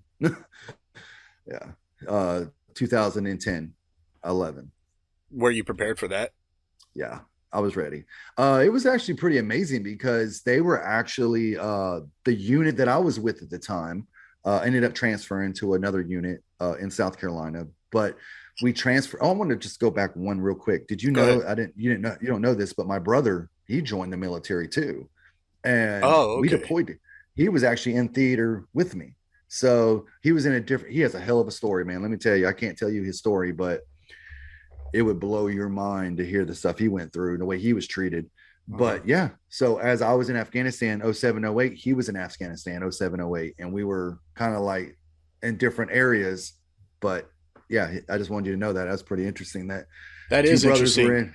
Now, Yeah. I've heard about brothers going and stuff, but We have separate last names, the so nepotism. that's why it wasn't an issue. Okay. Mm-hmm. That's what it was. Separate last name. Separate last names. Yep. Yeah, because I was about to have say, my what about mom's the maiden name? Yep. What about the nepotism? Saving Private Ryan. Yeah. Two brothers being deployed, and that's a real thing. That's a real thing. Yeah. The military will not send. If you're the last lineage, they'll send you home. Yep. So so it was a year. Do you want me to just go into the story on how? Yeah. Go for it. So we had about that year off. I would say my mindset wasn't perfect at the time, like obviously, but it was like a little. I mean, because I did see a lot of weird stuff, a lot of stuff that just, things that not normal people see every day, right? Especially with the suicide bomber and the deaths and just all the just crazy stuff that I saw multiple times where I felt like I was going to die. So the first deployment was like, and I say it wasn't terrible. It was war. But it just wasn't the reason why I compare it to my second tour. Right. So, going into this new deployment, I was going in as my job, 12 Bravo combat engineer. You're doing what you've been trained to do.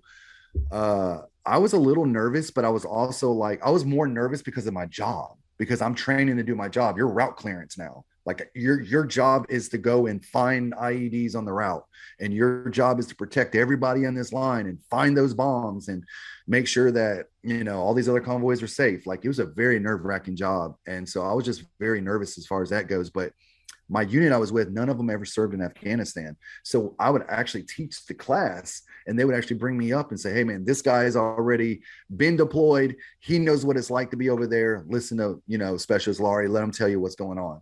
And so I had opportunity of actually train people and give them, some pass on the Pashtus and the, all the different languages and just different stuff. And so it made me feel good that I was taking a leadership role into being able to train other people that's never been to Afghanistan before.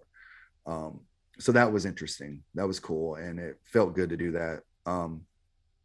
Got my orders to go to Afghanistan as route clearance. We went to Wisconsin. I always forget this place I was at, but we went up Wisconsin for training, and then we went to Afghanistan 2010 to Sharana, and that's where we started our route clearance tour. And that lasted for me.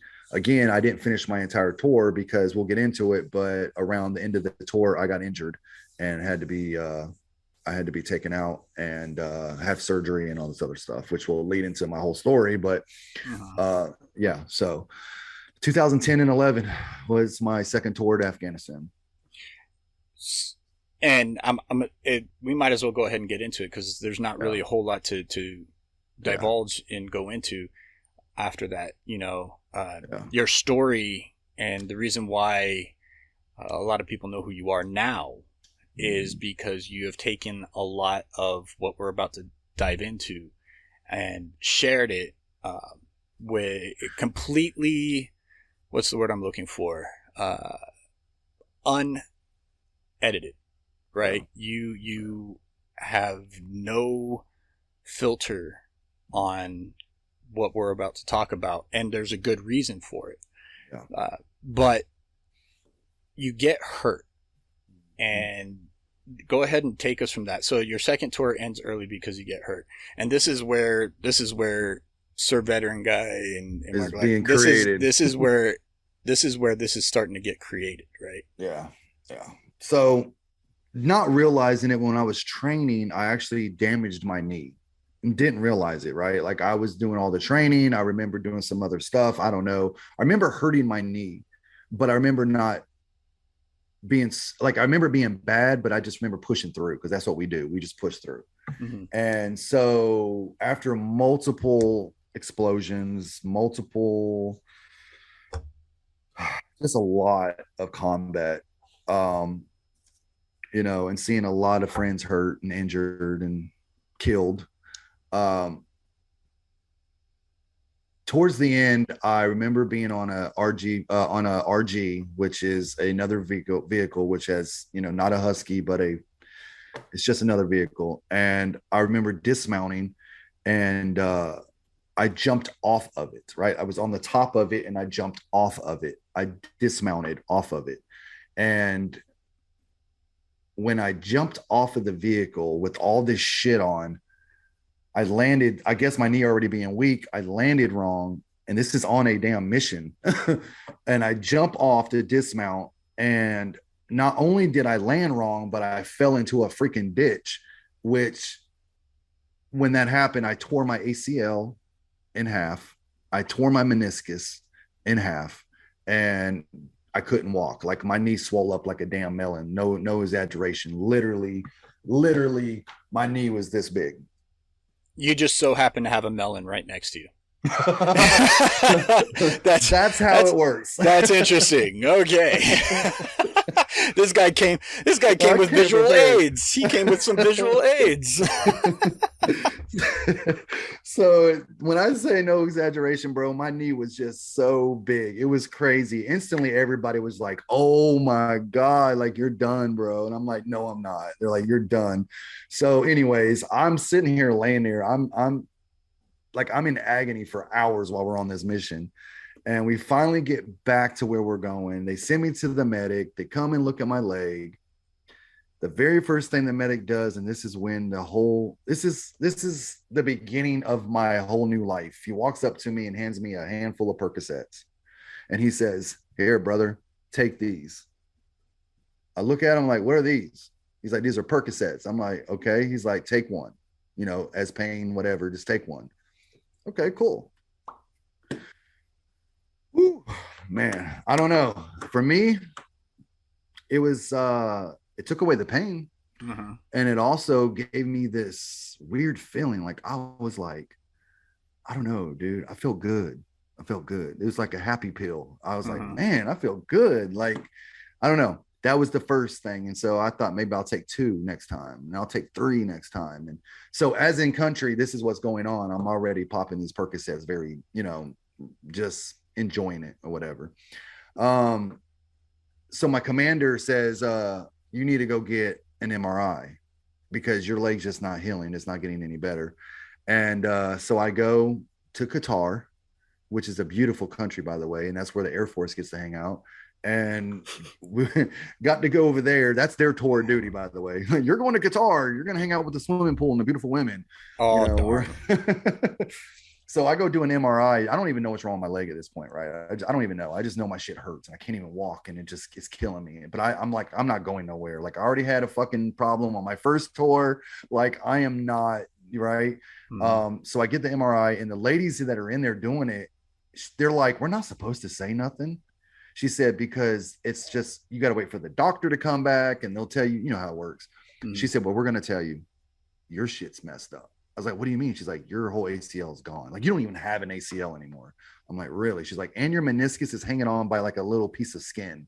Like you're going to have reconstructive surgery, pins, needles, probably. Like your leg is messed up. And I'm like, oh my God, I knew this was going to, like, whatever. I'm disappointed, whatever. A couple weeks go by. I finally go back to Afghanistan, get back with my unit. I have the paperwork. I show my commander. He's like, well, what do we do? I'm like, well, I don't know, sir, but we have like 4 months left. I'm good. Like, put me on tower duty, put me in the talk, something. He's like, because we got to pull you off mission. He's like, there's just no way that, because if you have to run, you're a liability. You're a liability. And I'm like, I get it. So anyways, I stick around for a while, about a month and a half goes by. I've been making it the best I can on crutches, popping Percocets every single day, and just making it happen, dude. I went on one mission. I wasn't supposed to go, right? Because I was pulled off mission. I was supposed to go to Gardez. And since I had been on Gardez before, because that was my prior deployment, I was like, dude, y'all going to Gardez? Like, I want to go back. Like, I want to go see where I used to stay, like just a whole memory thing. And first sergeant said, cool, we'll make it happen. That's fine. And he's like, are you sure? I'm like, yeah, I'm good. He's like, okay. They broke protocol, but we did it anyways, right? So they said, let's go. So we went to Gartez. I got there, hanged out there we were there for 4 days. On the third day, I was on the way to the chow hall, and I was walking with my buddies and stuff, best that I could. At this point, I didn't always need crutches. Like I could just walk, and just be very slow. But one little turn or mishap, your leg would go out because you have no ACL. Right. And I stepped on these in Afghanistan. They got these big ass white rocks, man. These big ass boulders and white rocks. And I stepped on it wrong and I fell down and my knee just, oh my God, dude, I was in so much agony. It hurt so bad. And it just so happened my fucking commander was right behind me when he saw me fall. And as my buddies helped me up, we started walking. I'm walking in the chow hall. Commander just kind of taps me on my shoulder. And I turn around and look at him and goes, "You all right?" And I said, "Yes, sir." He's like, "Come see me after chow." Okay. It's like, "Yeah, just come see me after chow." Oh my God. So of course we're all talking, blah, blah, blah. And so I go see the commander after chow and he's like, "Sit down, blah, blah, blah." He's like, "I've seen you, we got like literally 3 months left." He's like, it's winter time. He said, "We've already been through all the major shit. You've been a very asset. You've trained these guys. You've gotten over like 4,000 miles and this and that. And you've found our first IED. Like I got an RCOM, all kinds of awards and shit. Like you've done an amazing job here." He said, you've done a really well job." He's like, "But you need to go have surgery." And I was like, "Yeah, well, I can do that. I can come home with the guys." He's like, "I just saw you fall, man." He's like, "Do you want to take a chance on ruining your leg, messing your leg up more now and be permanently damaged for later?" He said, "Because you do realize we're going on another deployment after this one." And I was like, "Really?" He's like, "Yeah." He's like, "I want to know if you want to go with us to Kosovo." I was like, "Hell yeah." And a peacekeeping mission, finally get to go somewhere else where it's not just combat. I was ready. I was excited. So I agreed to it, man. I said goodbye to all my friends, whatever. Got shipped to Fort Gordon, Georgia, which is where this big unit is, where it's called the WTU, the Wounded Warrior, WTU, the Wounded Warrior Unit, WTU, the Wounded Transition Unit. So it's where every soldier that's in theater, they get shot, blowed up, mentally messed up, surgery, whatever. All people, it's kind of like a place where everybody that's hurt comes here, heals, and gets out. So either you process out or you process back to your military unit or back to Afghanistan or Iraq. That's how I ended up going home. So that's the story as far as that goes. And then got to Fort Gordon. Yeah, so that's the beginning of the story. When people ask me my story, that's leaving Afghanistan because I got injured, coming to Fort Gordon for surgery to get better, to get back to my unit, which obviously never happened. What does that do to your mindset, knowing that you're being sent home because of an injury? It's terrible, bro. Especially when it's like, because the thought of leaving your battles, man, that's the biggest thing. It's just like, I'm leaving my brothers. And I'm not there with them to the end. I don't care if it's a month or 2 months or 3 months. It's like, I want to come home with you guys. And so for me, I always dealt with that sort of like a guilt kind of feeling, like, man, why do I get to come home early? Why do I get to leave? Right. Even though everybody supported me and they knew how bad I was hurt, it was just the fact, like, why do I get to leave? Right. Why is this happening? So you're beating yourself up. Yeah.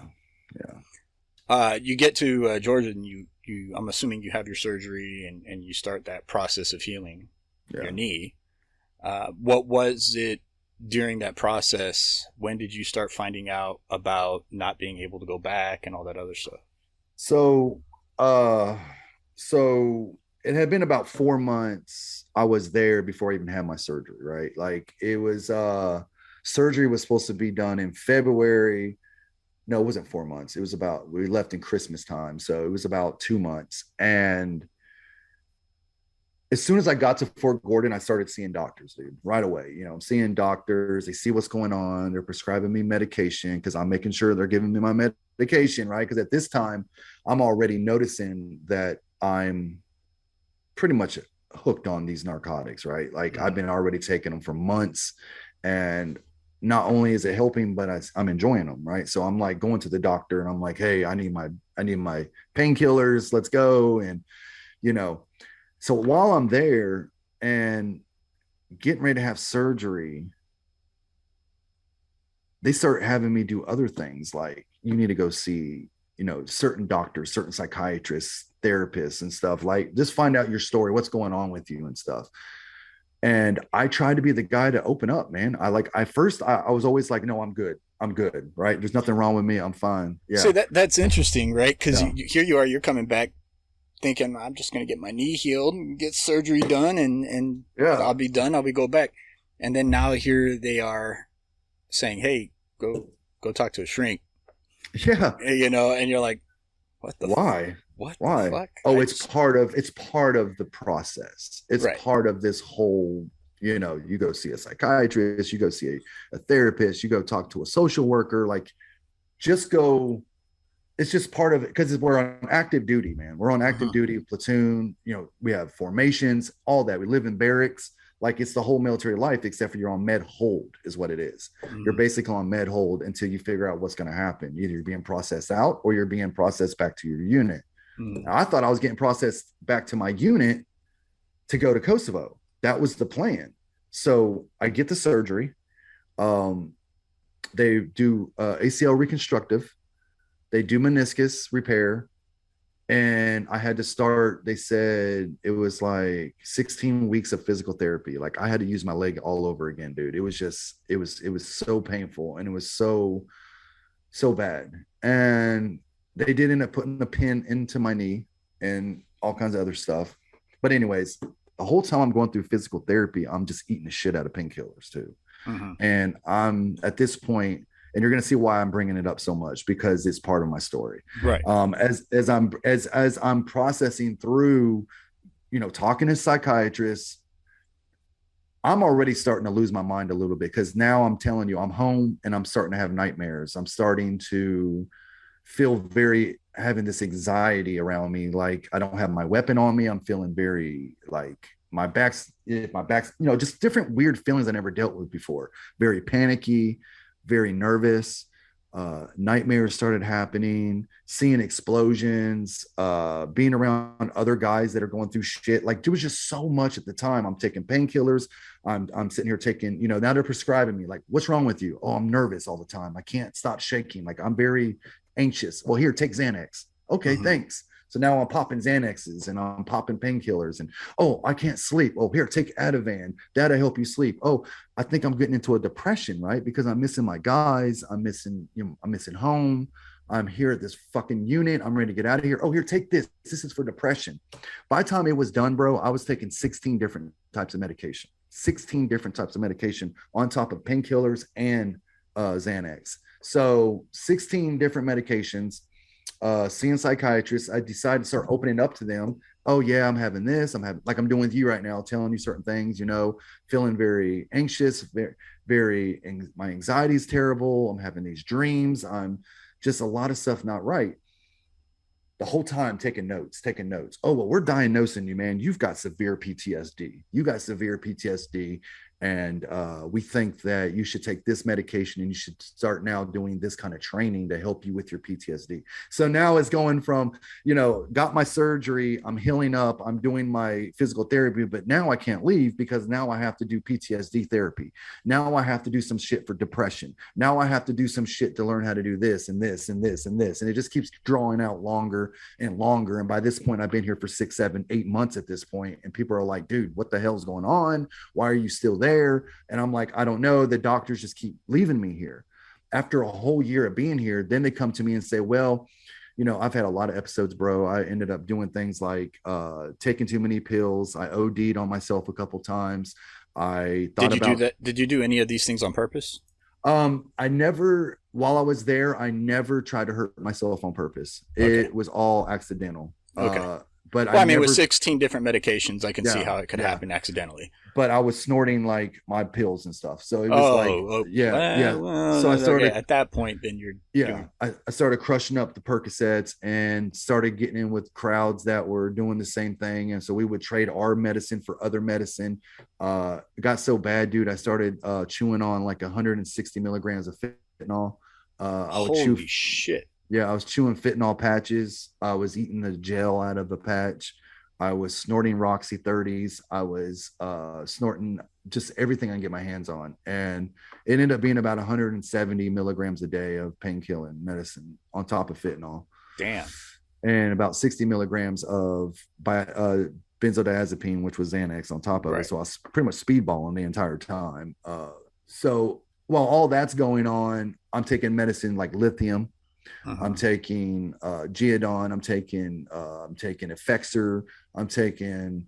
So you're taking all these pain meds, and now you got mental health medication on top. Now I got mental health medication on top of it. So this is making me even more fucking crazy. Right. And so all the stuff that I was feeling was just all coming to the forefront, and that's when all these diagnoses started coming up. Severe PTSD. He's got severe depression. He's got, all of his legs going to be ruined for the rest of his life. Now he's got back issues, and just everything started coming up. And that's when they came to me about a year later, and they were like, we feel like that maybe we want to discharge you. Like, we want to medically retire you out. We want to medically discharge you. What are you talking about? No way, dude. I fought it for about a month. I fought it for like a month. I was just like, but my social worker and everybody trying to make me feel like, dude, you're going to go to the VA. You're going to have all these benefits. It's going to work out for you perfect. You're going to be at home with your family. Like, try to make it seem like it was going to be fucking grand, right? At the whole time, I'm not even thinking about all the stuff that I love, the passion of being deployed, the passion of being with my brothers and just living life. But at the same time, I see that I was a liability because they've done brought on so much stuff that I was struggling with PTSD, and I was struggling with depression, and I was struggling with these things. And they brought it out of me on top of the medication. Plus I'm addicted to medication that I'm not admitting to nobody because I'm ashamed of it. And at the same time, I'm hiding it from people. Well, like the big, the higher up. So long story short, I ended up being there 2 years, bro. I ended up being there 2 years. Damn. Yeah. And I agreed to finally getting out. And I said, you know what, maybe it's the best. Maybe this is what God's plan is. Maybe there's a reason, So I took it. I said, fine, I'll take the retirement. They offered me retirement, early retirement. And so I was like, okay, well, whatever. And I talked to my family about it. They all said it was fine, agreed to it. And they were like, that if that's what needs to happen, that's what needs to happen. So these 2 years of just craziness, watching my best friend, and we'll get into that. He attempted suicide 3 times. One time in front of me, he cut himself up so bad with a pair of scissors that he had to have 48 staples all over his body because he done slit himself up with scissors. He tried to jump off the second floor. He tried to jump off the second floor with a sheet tied around his neck. And he tried to kill himself. Then we had multiple people kill themselves on base. We had multiple violence. We had people it was insane, bro. I OD'd 3 times and never told nobody. My roommate had to literally keep me alive. One time he almost called because he thought, because I just didn't, I don't know. It wasn't, the OD was, it happened, but I was able to control it. Like I just had to drink water. I had to throw up. I had to do all that stuff. I could have died, but I was too scared to let my higher up know, because if they would have known, right, I would have gotten in trouble and all kinds of other shit. I did think about suicide multiple times there towards the end. I was miserable. And that's the story of the 2 years at Fort Gordon, which led me to finally getting out in 2012. I took the retirement.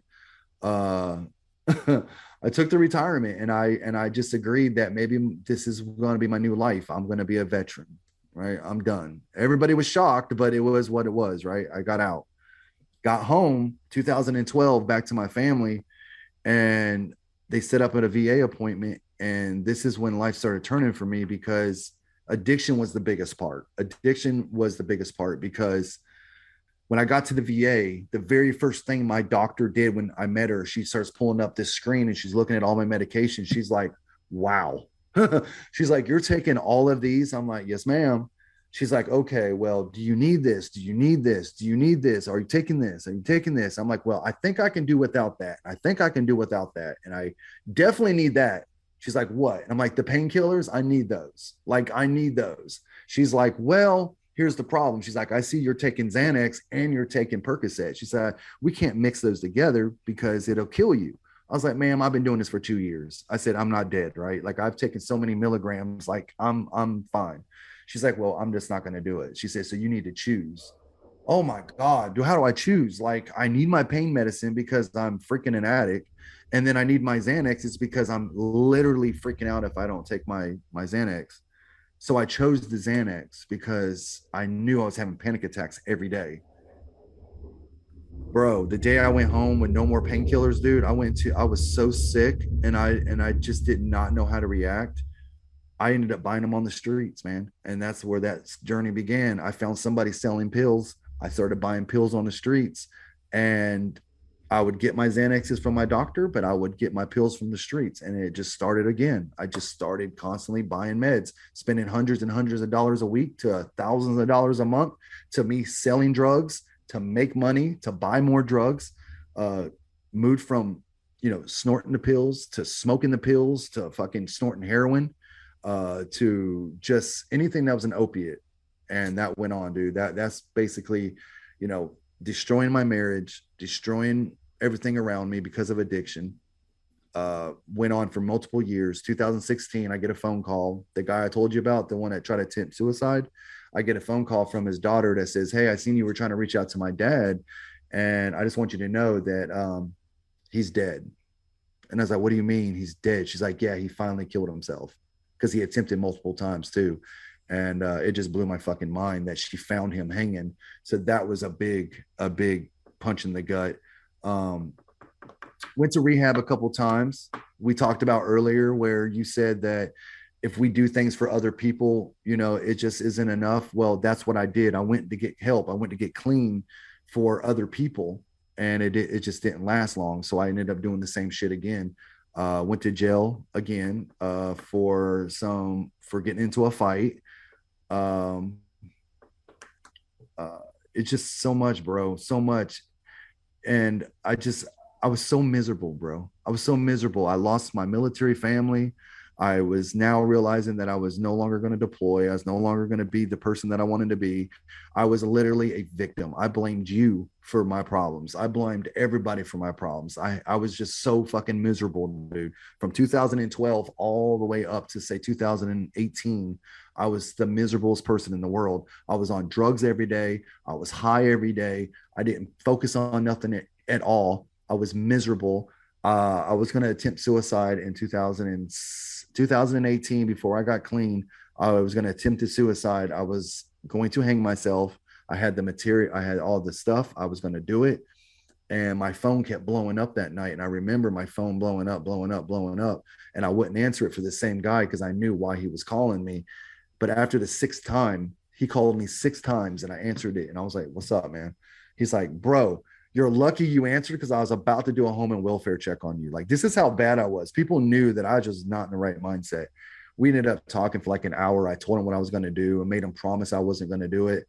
And he pretty much gave me the talking that I needed. He's like, "Bro, if you want to be better, you need to start being better."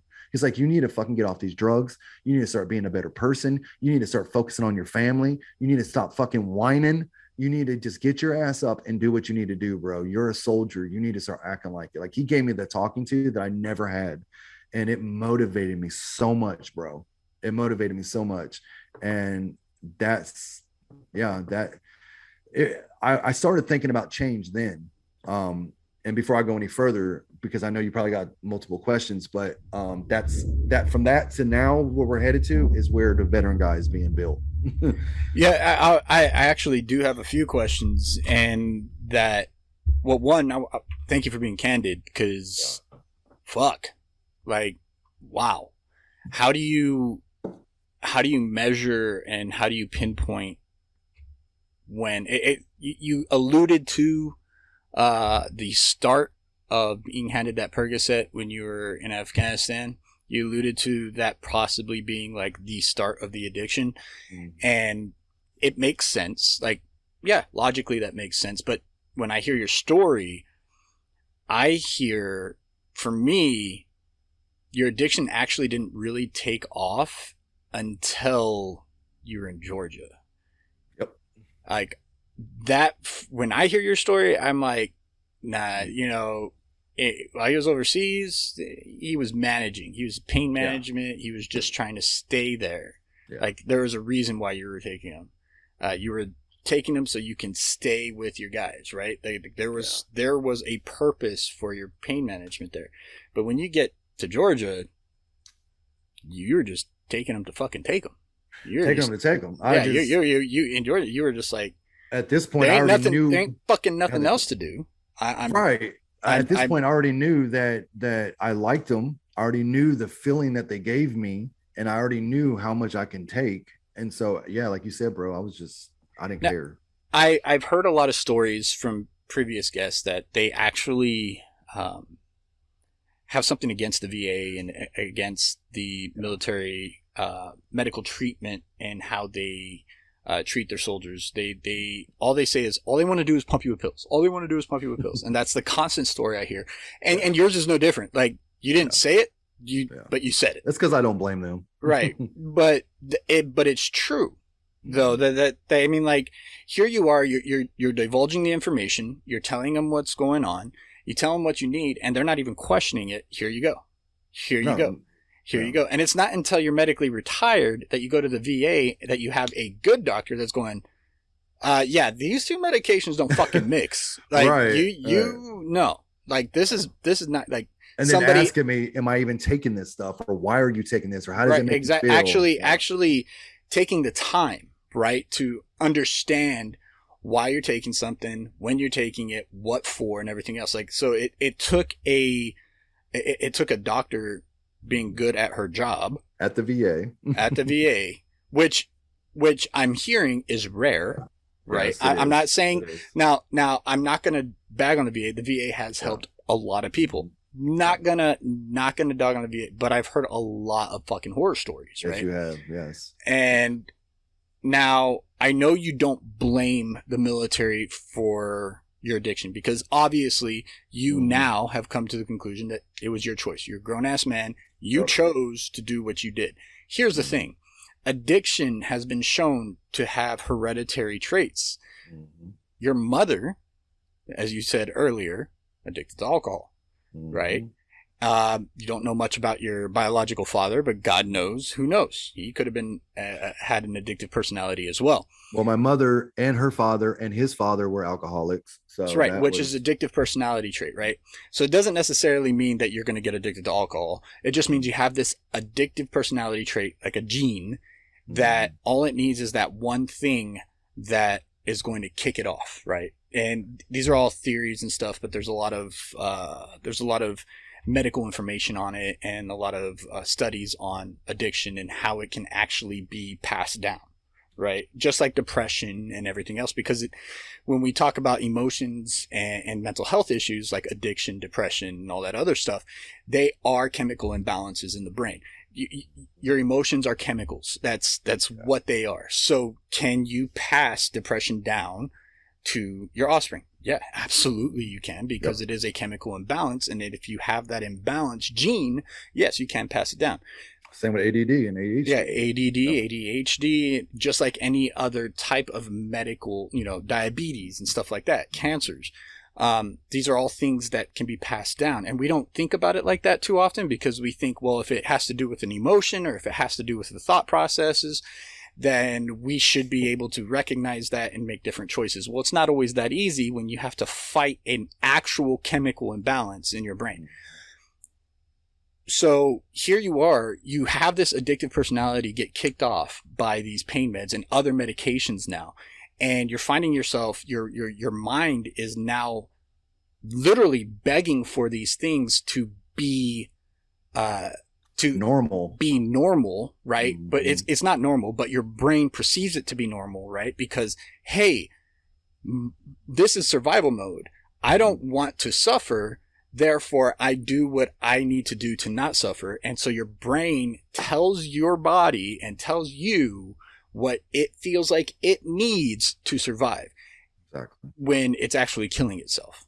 And it's this weird dynamic. The human brain's so fucked up, it's not even funny, right? When you look at it on a medical perspective, on a chemical perspective, it's so fucked up because a lot of the times, yes, it does keep you safe. It makes the right choices but then there's times when you have certain traits that it can literally start killing itself, right? Mm-hmm. It starts being a detriment to itself.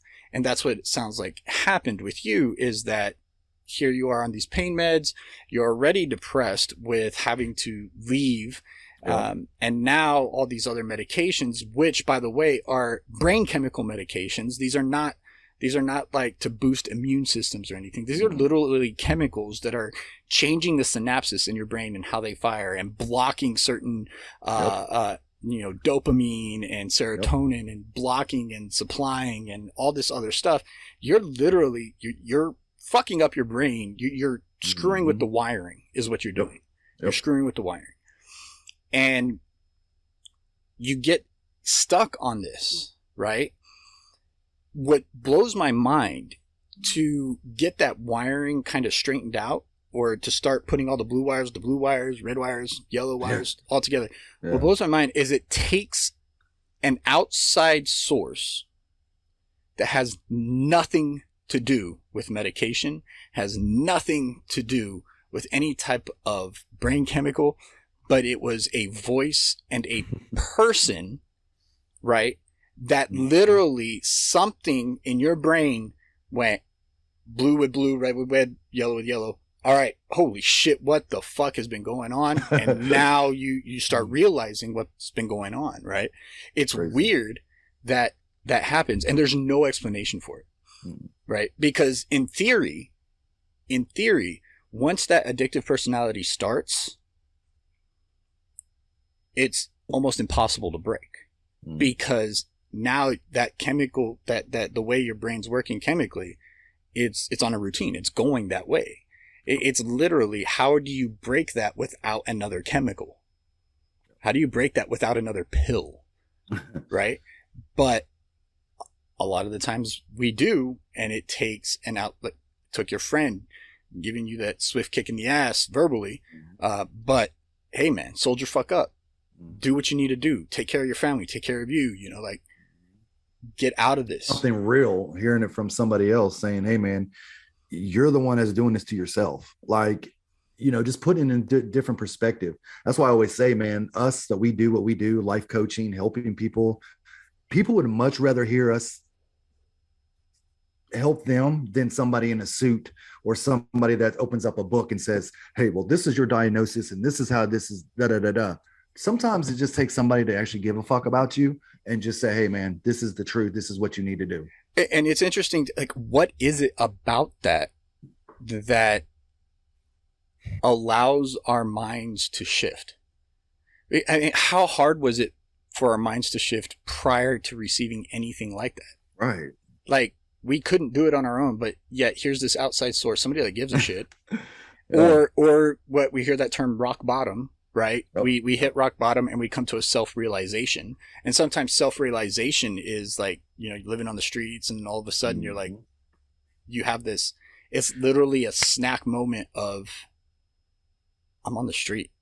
Yep. What the holy, it just takes a certain incident or a certain moment, your rock bottom. Yeah. What makes it stick? I'm interested, if there was theories or hypothesis on how we find that strength on a medic, because for me, when I found out I had depression, I wanted to find out everything about depression. I wanted to find out everything about PTSD on a medical level, let me prove this with science level, because then I'll be like, okay, I can take care of this on a logical science level, right? Not an emotional level at all. Here's logic.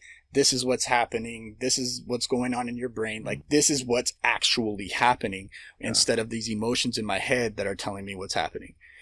But then that change and where it came from, that had nothing to do with chemicals. It had nothing to do with taking a pill. It was an aha moment. For me, it was hitting rock bottom. For you, it was having a friend phone call. And all these stories are different of having that aha moment that starts that path to getting healthier again.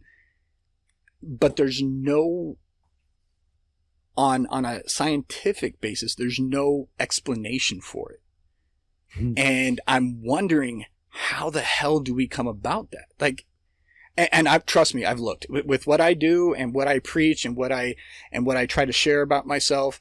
I try to make people understand that, look, you're not broke. I mean, yes, you are broken, but it's not a broken that It's you not think of. unfixable. Yeah. It's not an unfixable broken, because it's just like having a broken arm, or it's just like having diabetes.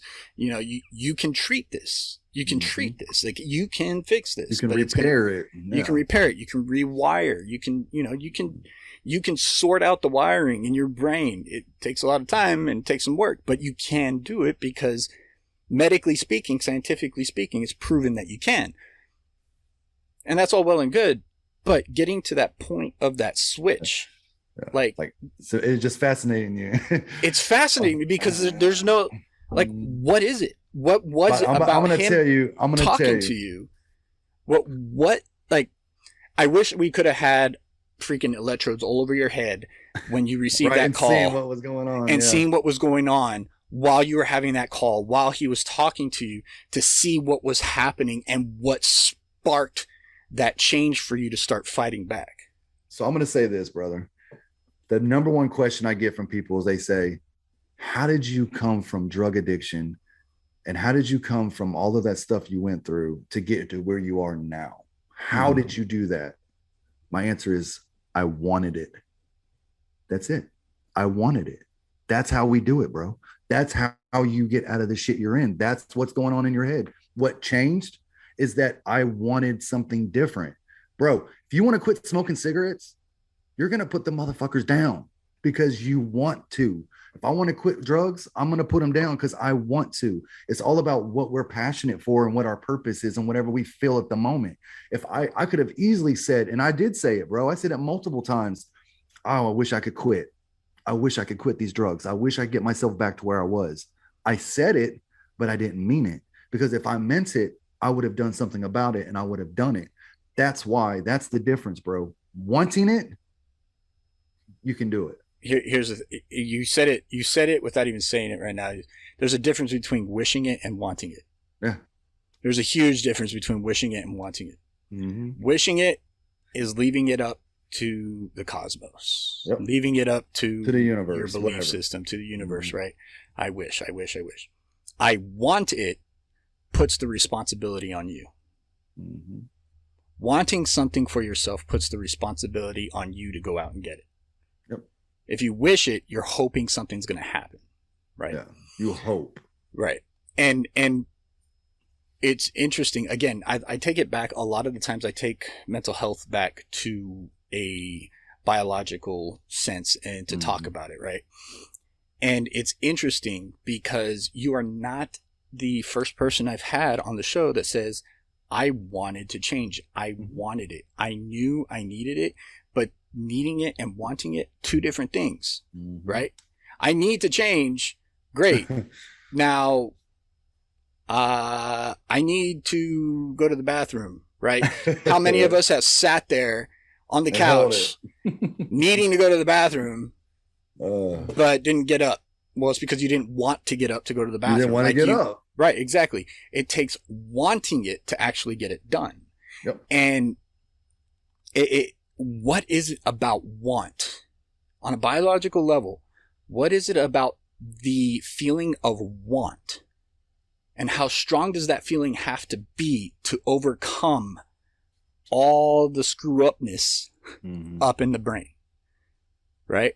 I wish there was a study on that. And if there is, and anybody out there, if there is a study on that, please send it my way, because I love reading about this stuff, especially because it's going to help me explain it to other people and hopefully help them in the future as well. But it is a want that dictates and starts the change. I think you answered it earlier, man, when you said that.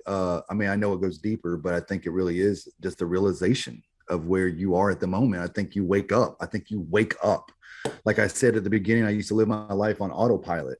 I just used to just go and not really pay attention to what was like. You ever been driving and somebody says, "Hey man, did you see that sign?" No. Did you see that car? Have you ever drove somewhere and not even remember driving there? Yes. You just kind of get there. Out. Yeah, you just zone the fuck out. And that's how my life has always been. It's just I just kind of zone out and just go. But now I pay attention to what I do. I pay attention to what I say.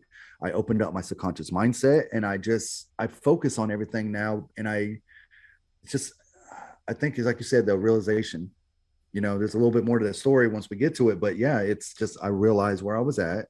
I realized what was happening, and I woke up.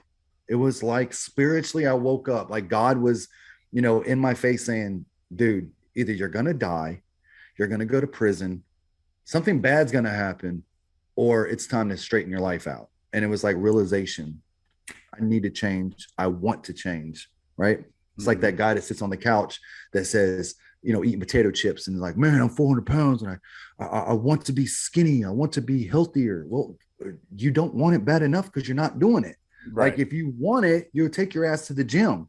And sometimes it is more than just want, right? Because if we did everything we wanted to do only when we wanted to do it, nothing would get done. It's like going to the gym. Do you think I want to go to the gym today? Hell no. But I do it because I have to, because I know in the end result it's going to be what it's going to be, is that I will no longer be this 400-pound man. I challenge that thought process just a little bit. And I say I challenge it. I don't say you're wrong. So I challenge it. I think what it is we decide what we want, right?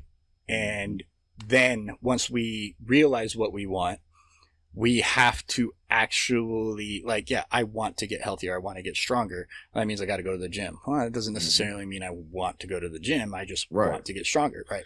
We have to accept the steps and processes that require the want to happen. And just wanting one thing doesn't necessarily mean it's just that one thing. I want to have a lot of money. Mm-hmm. That means I'm going to have to go to work. I'm going to have to find a good job. I'm going to have to do this. I'm going to have to do that. There's a whole list of things you got to do to obtain that want. I guess for me, and talking to you, what about it and what about that conversation turned you to that want?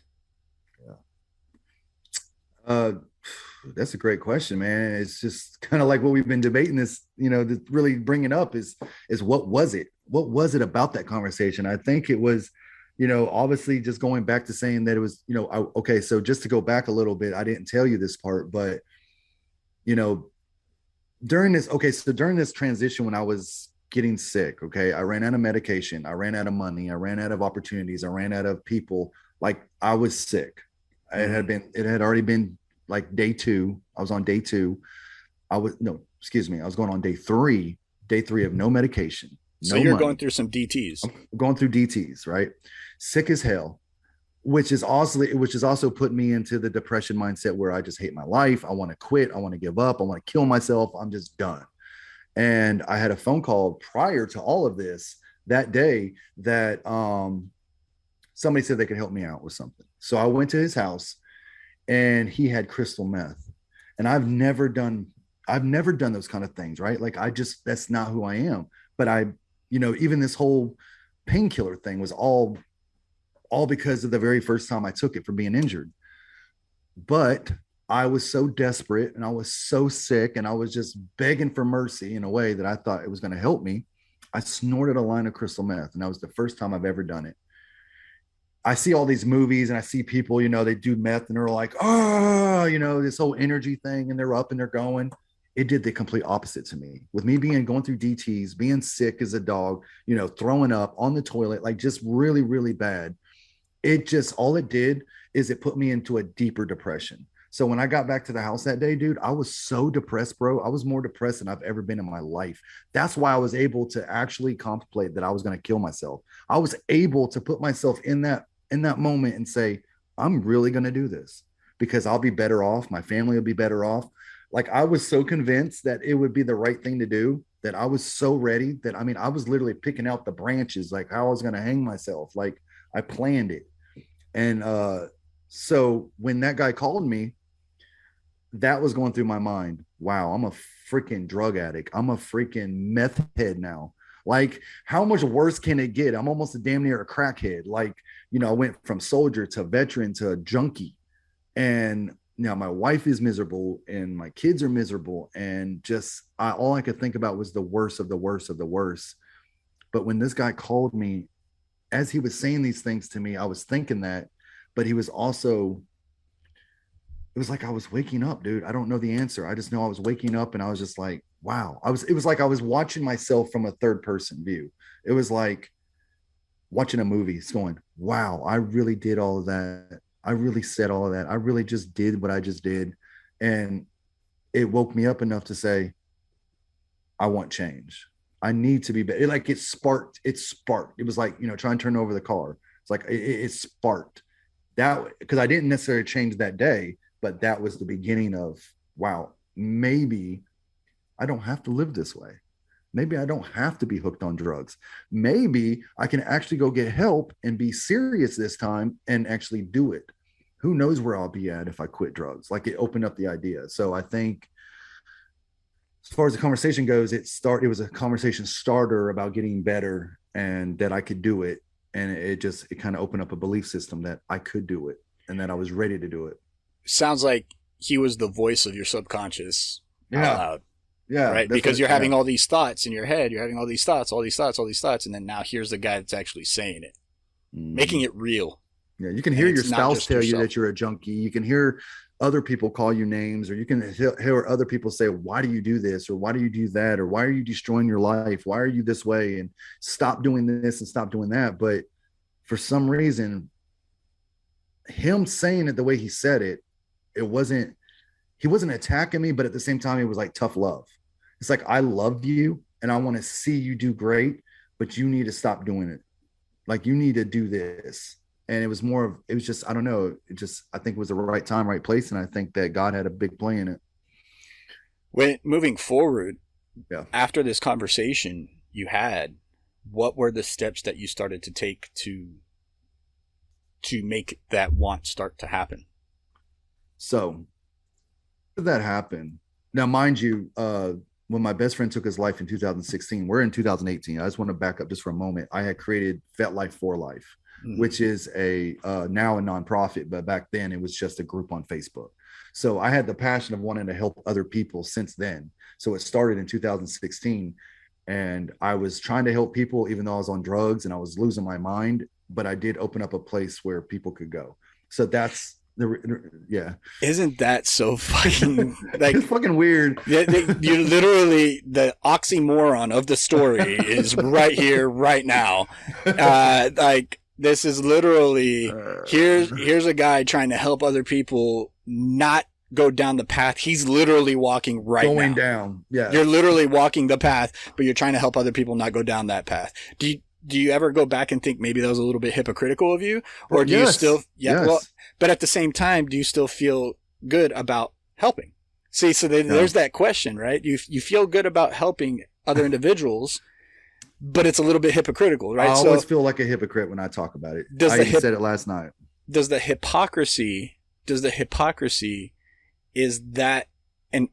that an okay hypocrisy because you were able to help others, even though you weren't going down the path that you were preaching? It's a little bit of both, man. We did help a lot of people, right? We helped a lot of people in that time frame. But I was a hypocrite. And I even talked about it last night on my live, because when I do say this, I tell people, look, guys, I opened up this group to help people, but at the time I was lying to people. Like, I wasn't lying. Let me rephrase that. I wasn't lying. I just wasn't telling people what I was doing. Like, I was what you call a functioning drug addict online. Like, you go back to my videos in 2016 and 17, and I was clearly fucked up, but I had a passion it was different. It wasn't this kind. It was just more of, because I just lost my best friend to suicide. So it was just kind of like, I wanted to create a place for veterans that was struggling with suicide. So it wasn't this deep, but it was still kind of like, wow, dude, I'm living the life that I'm trying to help people not do, but it wasn't this in depth. But anyways, yeah. So I did feel a little hypocritical about it, but at that time, being on drugs, you really don't think that way. You just kind of like, oh, hope you guys are doing well. Right. Right. Like, it's just really fun. We're laughing about it, but I mean, but in the same, but I had a heart, man. I had a heart, right? And that's the thing. And that's why I think the hypocrisy doesn't necessarily, yes, you were being a hypocrite, but at the same time, you were helping others. So how do you, where's the measurement of, have you gone too far? You can't help others until you help yourself. Right. So while you were helping, were you helping them as much as you could? But I wasn't really have? No, I wasn't. Exactly. And I really wasn't doing what I'm doing now. It was just, like I said, I created a safe place for people to go. So really, even having people on my team that were really doing well, I was more of the guy that was just really, I don't know, bro. It's hard to describe, but it's just, I was bad, but I still had that passion to want to I just wanted to see people do good. I didn't want Yeah, to see. you weren't fake in No, in not your like feelings that. and your emotions and what you wanted to accomplish. You Yeah. weren't faking that for the other people, but you were definitely faking that for yourself. Yeah, faking myself, exactly. Putting that fake smile on and putting on that fake everything's okay and stuff like that. So, uh, so here we go, man. This is when my life begins to change. So after that conversation, that put me into the mindset that I was, I wanted change. I wanted to be better. I started realizing, man, I don't have to live this way. Like, what the fuck have I been doing for 10 years? Like, this is fucking crazy. So I go to bed that night and I pray and I do pray about it. And I pray to God and I ask him to please give me clarity. Show me, I'm not a very religious person, but I am very spiritual. And but I do pray. I do believe in prayer, and I pray to God and I asked him to please just show me the light, show me guidance, show me something, like give me a sign. I woke up the next day and I was feeling so sick, bro. Like I was just sick to my stomach, did not feel good.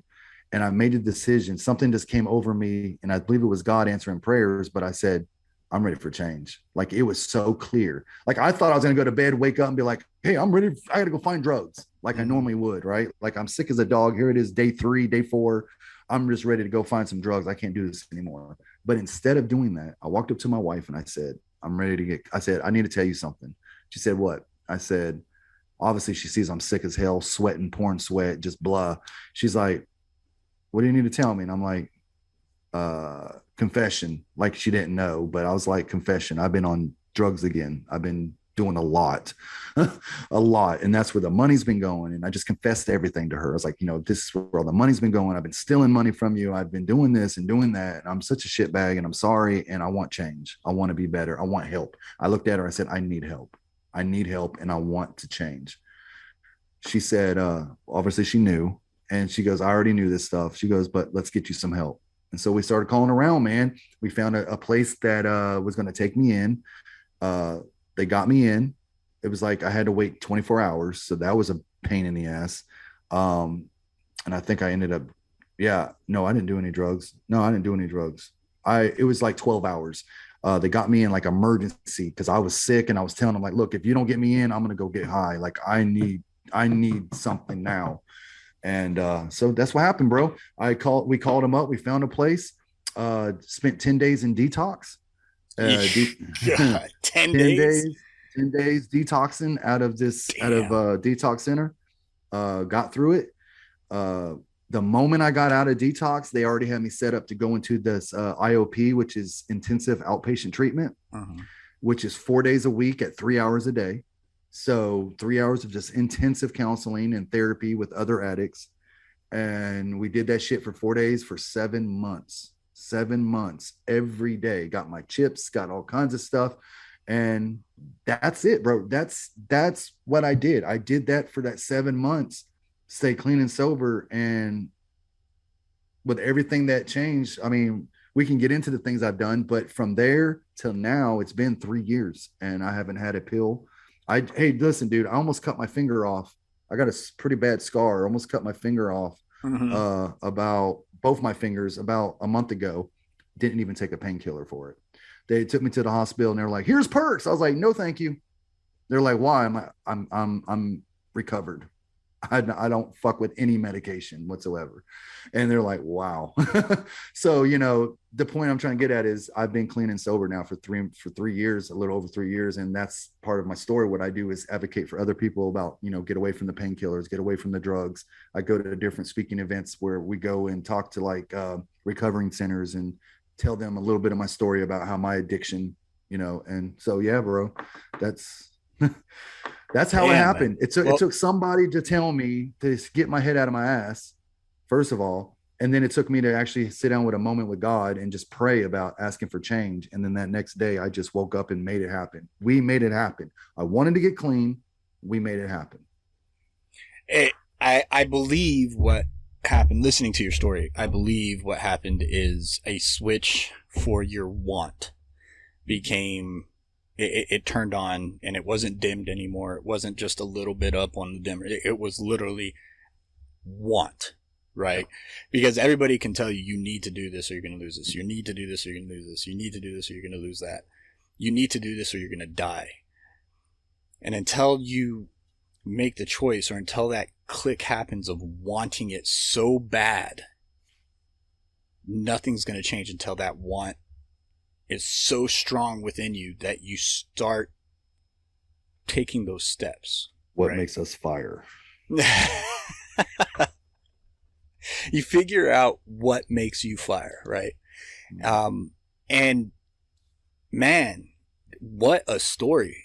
I knew a little bit about it, right? I was completely unaware of how. I mean, obviously, I couldn't get into every little traumatic detail, but I don't think you don't think you have to get the point across. Is that you battled this insane addiction that started from being overseas, not to mention all the stuff you saw overseas with your PTSD and everything else. And mind you, a lot of the times when we get into addiction is to relieve some of not just the physical pain, but the mental pain that we deal with as well with the jobs that we do. And you used to get away from that pain, but at a point it started no longer becoming a benefit and became a detriment. And now it was actually causing pain and not necessarily numbing any more pain. Right. So I did want to say this. It did, like you're about to say, but I want to just add this. I want to add this to you. It got to a point where it was no longer about getting high. So if anybody's listening to this right now, like, well, he just chose to get high, he just couldn't get. No, it was at a point where if you ever actually talk to a drug addict, they'll all tell you the same thing. It's no longer about being high. I didn't do it to get high. I did it to survive. I did it because I needed it so bad that if I didn't have it, I just wanted to feel fucking normal, right? Like it wasn't about being high anymore. It's just about being not sick. Well, we all have heard the term of a functioning alcoholic, right? And being in my line of work, we see those all the time. Like these people can literally be walking around with a blood alcohol level of, 0.1, 0.2, and they're walking around like a normal average human being, but you can smell it coming off their sweat. Yeah. But if they didn't have it, they feel like they're dying. And when you put so many of chemicals into your body starts relying on those chemicals because your endocrine system, the system that creates the body's natural hormones and everything, those things start shutting down because you've been supplementing them for so long with a synthetic that the body actually starts shutting down. The endocrine system stops producing those certain chemicals because your body says, well, fuck it. If you're going to give it to me, I don't have to work that hard. Fine. The thing about it is when you stop that synthetic, your body doesn't just automatically start producing it again.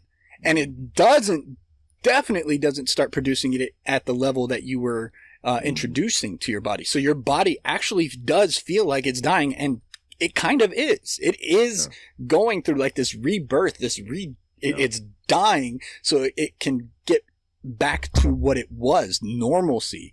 And sometimes it never gets back to what that normal was because you've been suppressing this part of your mind and your body for so long that you sometimes even, and believe it or not, there are addicts out there that still have to rely on other medications because they did such damage to their endocrine system. They've done so much damage to their hormone system that their body can no longer produce what they were introducing into their body. So what they have to do is they have to find a way to not be on the medication, but not allow it to be an addictive, right? So they like methadone is used a lot for people to come off of opiates. And I've been there. I know. People are like, methadone, isn't that another drug? Yes, absolutely. It's another drug. And is it another drug that you can get hooked on? Absolutely it is. However, when you're under the direct supervision of medical professionals and you're using it correctly, it can help it can help your body. Same as Suboxone, same way, bro. Yes, exactly. It can help, but it takes you having the willpower, the strength, and the want to make sure it gets done. You go through all this, man. You find yourself, you get through it, you're surviving, You are a recovering addict.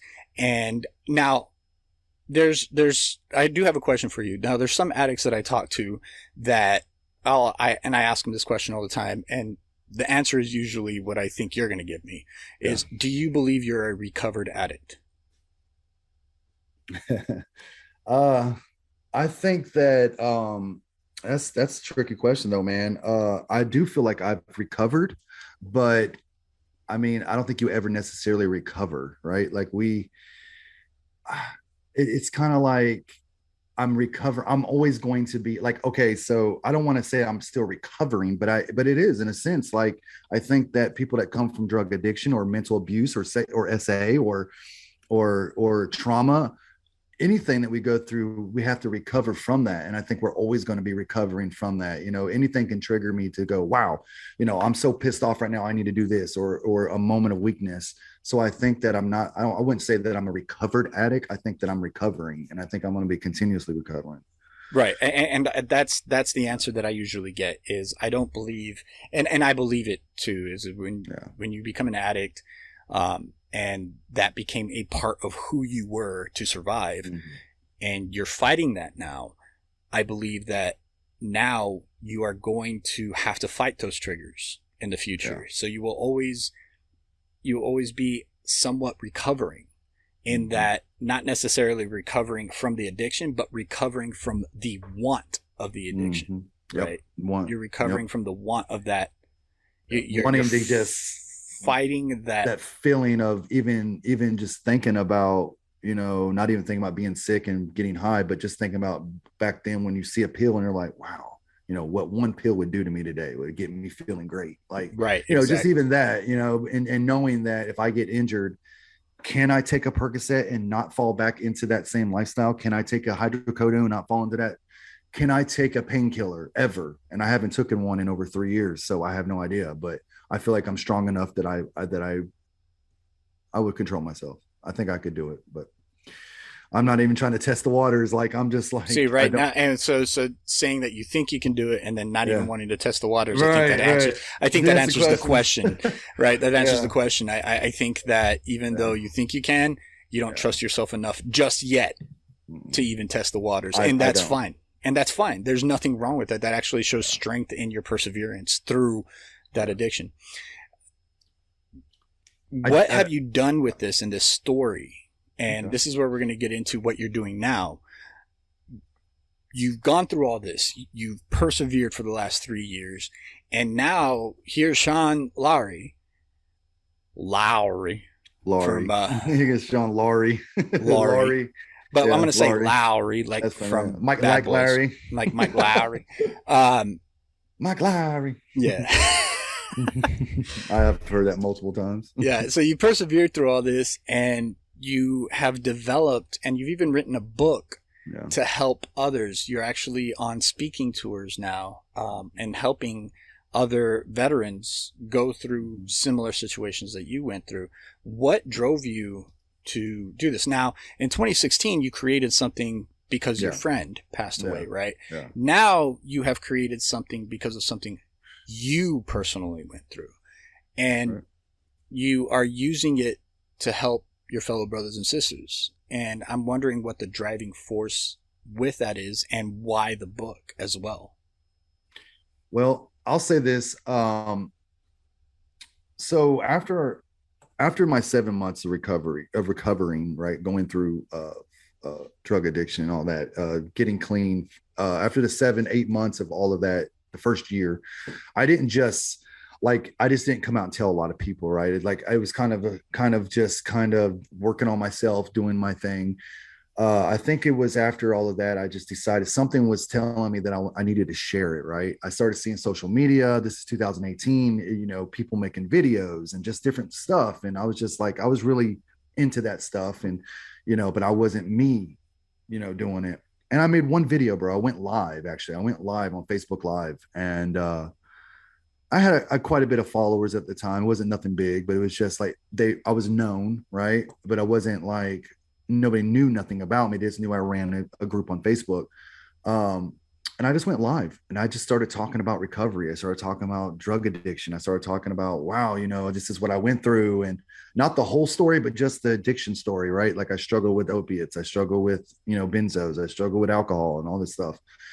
And the response was unbelievable. Like I couldn't believe how many people were like, dude, you're powerful. Thank you for sharing. Like I'm going through the same thing. And by the end of that night, I had probably 20, 30 messages of just people saying, thank you for, your live tonight because you resonated with me. I was like, holy shit. Like, wow. Right. So I did it again. And then I started making a video, and it just like, I started realizing, holy shit, maybe I have a voice. Maybe I'm not just this guy that was once a veteran or, once a soldier and veteran to junkie back to whatever. And just like, holy shit, and I started using my group more, and I started helping veterans, and I started telling my story, and people started reaching out to me, and they're like, dude, have you ever thought about talking in front of people? And I was like, I don't know, dude. I don't know if I could do that.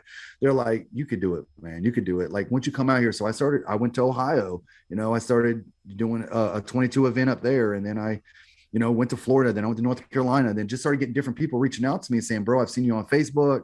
I like what you're doing. You want to come speak? It's like, hell yeah, man, this is great. So I started using my voice for that. And it was like all naturally just coming together.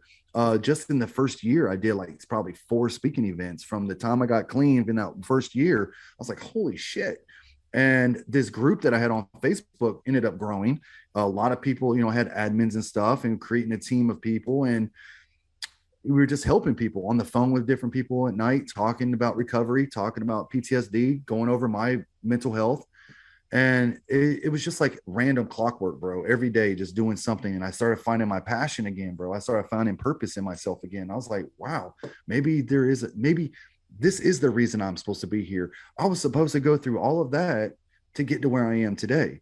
I said, if I would have never done that, if I would have never went through those 10 years of hell, then I wouldn't be here right now changing somebody's life. And so I just had passion with it, dude. And that's how it all started, by making a simple video on Facebook, and it basically taken off, and people, reaching out, and then me doing videos, and then traveling and speaking. And then it was about 2021, last year, I took this group and I said, you know what? Because back in 2020, I started doing 2019, I started doing 22Ks for 22, a whole, like, bro, it's been crazy, dude. I don't know. I've done events. I've done 22K events. I've done them 3 years in a row, where we get people come from across the country and we all walk 22 kilometers for raising awareness. Been in the newspaper, been on the radio. I've been on billboards. Like, it's insane how much publicity I've had, right? Like, I feel like this is crazy. What is happening right now? And then I don't know, dude. So I created a nonprofit. I said, let's turn this group into a nonprofit. I said, because I see that I want to raise funds and I want to help people, but what's better to do it than having a nonprofit? That way you got to deal with all the other BS or whatever. So I did that. And then as that was going on, this book right here, I wrote Veteran Mindset 2.0.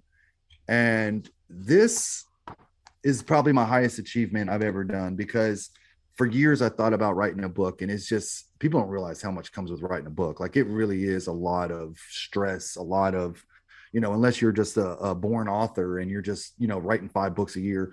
But for me, with my problems, with my ADHD, with me trying to concentrate and really focus, it was just really hard, but I did it. And the purpose behind this book was, I wanted to find a solution, right? Like, we could keep talking about mental health. We could talk about suicide. We could talk about addiction, but we need to find a solution. And I said, you know what if I take all my experience and I break it down into sort of like steps of how I got to where I'm at. So everything that we talked about today, I could break it down in steps from my 5 steps, right? So yeah, just in steps to get to where I am today. And that's what encouraged me to write this book. And, mindset, acceptance, focus, self-worth, and recovery are the 5 steps that I got to where I am today. And so, I don't know, man, I wrote the book. It took me a year. It took off. Started doing other podcasts. People bring me on their podcast, telling me their story. Me and you met down in Florida, the same thing, at a 22K event. jumped on TikTok about 2 years ago. That took off.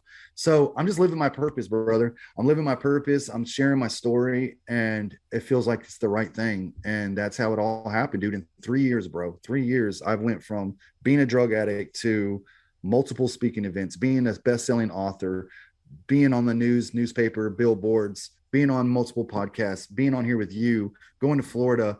Just, I wanted it and I made it happen, and I manifest everything, because last year I sat back in my kitchen and I wrote down every goal that I wanted. I wrote down everything that I was going to happen for 2022 or for 2021, and everything happened in 2021 the way I wanted it to. And now I'm working on 2022. So I manifested, bro. I wanted it and I made it happen. No excuses. And it goes back. You said it right before you said no excuses. You wanted it. I wanted it. I think if anybody listening to everything that you've talked about and everything that you have shared, it came down to you wanting it. That should be Sir Veteran Guy. He just wanted it. He wanted it. And really it comes down to that for anybody. For anybody, yeah. Right? You have to want it so bad that failure is not an option. Yes. I was waiting for you to say that. Exactly. Right. That's how bad you gotta want it. Want it so bad that even if you trip and fall, even if you bust your face, you get back up. You want it so bad that it does not stop you. You get back up and you keep marching forward. You have to want it so bad that you're willing to do anything to make it happen. Willing to do anything to make it happen, at least with the integrity and morals and stuff like that. Yeah. Well, barring anything illegal or murder or anything like that. Yeah. Barring anything that's going to hurt anybody else. Yeah. I think you have to want it so bad that you got to, bro. You just push. And I like to say, you got to put the same energy in doing good as you did in not doing good. Like all the energy I put in, like if I put the same energy, I figure if I put the same energy in as going to find drugs, as I put in the same energy of being better version of myself, or, being on here with you or whatever, then I can be something. And following through, being disciplined, using some of the military stuff that I learned and taking it to the civilian world. There's so much I could do.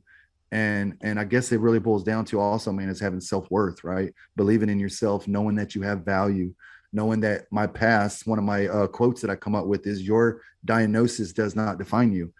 Even though I've been diagnosed with PTSD and I've been diagnosed with depression and I've been diagnosed with all these certain things, like, okay, what does that mean? Like, okay, I got PTSD. Does that mean I can't be a podcast host?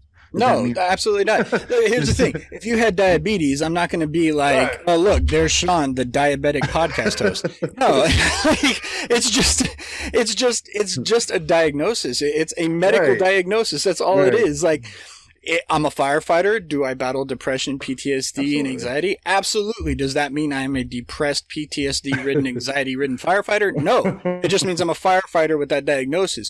But I treat it, and I work on it, and I try to be better. Just like if I had diabetes or any other type of illness, as long as I treat it, I can still live the life that I want because I am treating it. How many people have you talked to that says, though, that or people you've met that says, oh man, I got PTSD and depression, I just can't do those things? But that's the thing. You can do those things, right? Mm-hmm. You can do those things with PTSD and depression.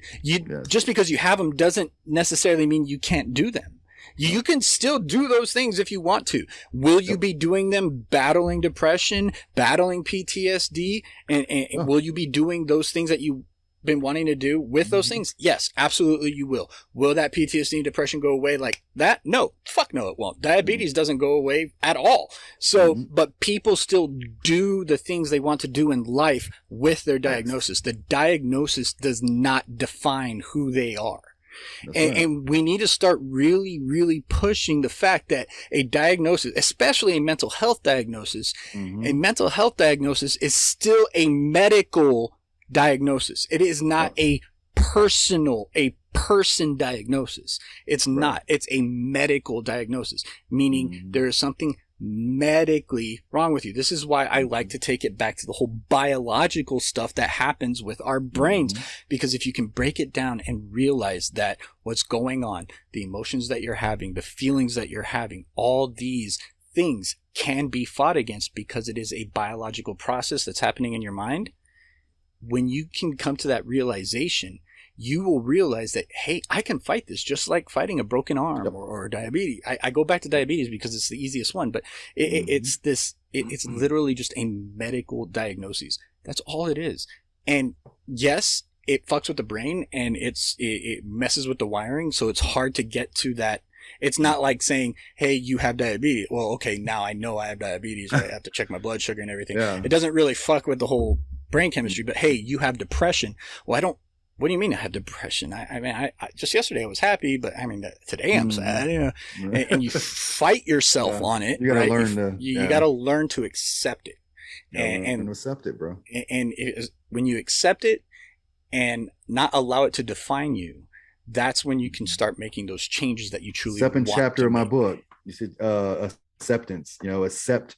I've had people argue with me, and we don't have to get into this whole controversy because I know your time's running short, but they were like, well, no, I'm never going to accept certain things. And I'm like, dude, you have no idea what I'm saying. You have to accept certain things that happen to you in your life. You have to accept where you are at the moment. If you want change and you never accept what you've been through, or if I would have never accepted the fact that I was a drug addict, or never accepted the fact that I had some mental health problems, or accepted my childhood or whatever, then how can I move forward if I never accept these things, right?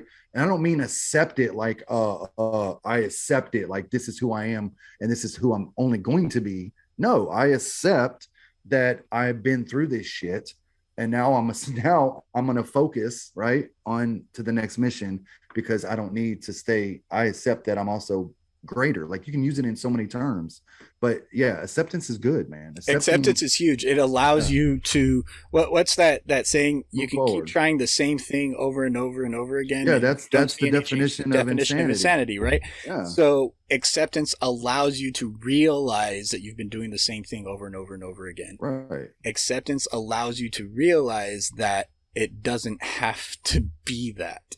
Doesn't have to. You accept it. You accept it, and now I can make the change. I can start the change now. I understand it's there.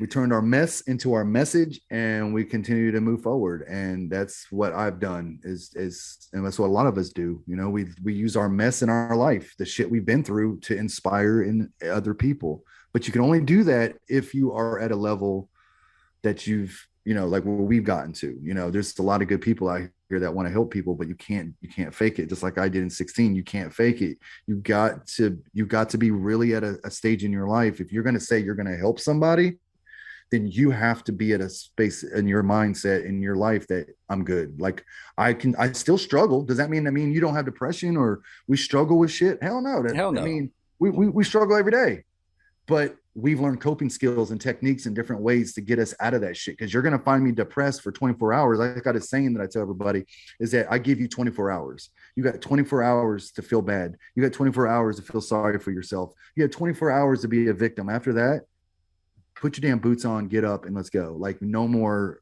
like, get your ass up and let's go. So I give everybody 24 hours. It's different for other people. You might need 36. That's a similar saying. No, that's a similar saying that I've had a previous guest on. He said his mother told him to put a timer on it, right? Oh. He came home, he lost like a football game or something, and he was going through the emotions of losing that game, right? Feeling bad about his performance and everything else. And, you know, he's pissed off, he's crying in the room, and his mom walks in and says, all right, look, I understand you're upset, but you need to put a timer on it. Put a timer on it. Allow yourself to feel what you're feeling. Allow yourself to go through what you're going through right now, but put a timer on it. Yep. And once that timer's done, it's time for you to start learning from what happened and making the changes you want to make sure it doesn't happen again. Just like grieving, bro. We got to. I mean, grieving takes a long time, and depending on the situation and what happened, I get it. Trust me. I talked to a lot of people that lost children and stuff. Mm-hmm. But at the same time, you still, like you said, you got to put a timer on it, because if not, it's going to consume you. And once that depression consumes you and that grief consumes you, that's your life and that's it. And so I think that's what she was getting at. Like, don't let this consume you. Like, exactly what she meant. it's okay for you to feel what you're feeling. It's okay to have these emotions. Just don't let them consume you. Don't. I always say, we all say it's okay not to be okay. It's just not okay to stay there. That's what I like to say there. That's what I say. I say it's okay to not be okay. If you're feeling like shit, even if it comes down to you having suicidal thoughts, those, believe it or not, those are human. People have those thoughts. People think about dying. People think about death. People think about killing themselves. It happens, but you cannot allow yourself to stay that. It's okay to think about it and wonder it and go through the emotions of all those thoughts, but you cannot allow yourself to stay there, because as soon as you allow yourself to stay there, you've lost the game. My brother likes to say, it's okay. I'll say it's okay. I say it's okay not to be okay. Then he'll turn around and say, it's okay to be okay. Yeah, it is okay to be okay. There's nothing. Oh, that's something else too. Look, when a lot of us are depressed, we get this idea that the only way to overcome depression is to get into this state of happiness, right? Of just being happy all the time. Happy. Let me tell you something. If you met somebody that's happy all the damn time, fucking stay away from them. There's something wrong with them mentally. Right? There is something fucking wrong with them, because they're not allowing the world and the things that's going on around them to affect them in any way, shape, or form, and they're just always happy. They have something wrong with their brain chemicals. Yeah. And if you're the same smiling thing every day, something ain't right. You're faking. and if you're sad every day, there's something ain't right. There is. It is okay to just be okay. It's okay. Just be okay. Not happy, not sad. Just, I'm okay. That's normal. I'm just good. I'm just here. I'm good. Just here. VA asks all the time. They're like, "What is your mood That is today? healthy. Are you happy? Are you sad?" I'm like, I'm just here. I'm not happy or sad. I'm good. I'm not great. Oh, you're not happy? Yeah. From a chart from 1 to 10. How unhappy are you? I don't understand this idea that to get out of sadness, you have to go to the complete opposite, right? What a fucking roller coaster that would be, man. Right. Roller coasters do have planes of just being, like, you think everything's going good. Oh, you're going up. Oh, you're going down. Oh, hey, look, here's this little lull. And it's okay. The lulls allow you to process what just happened.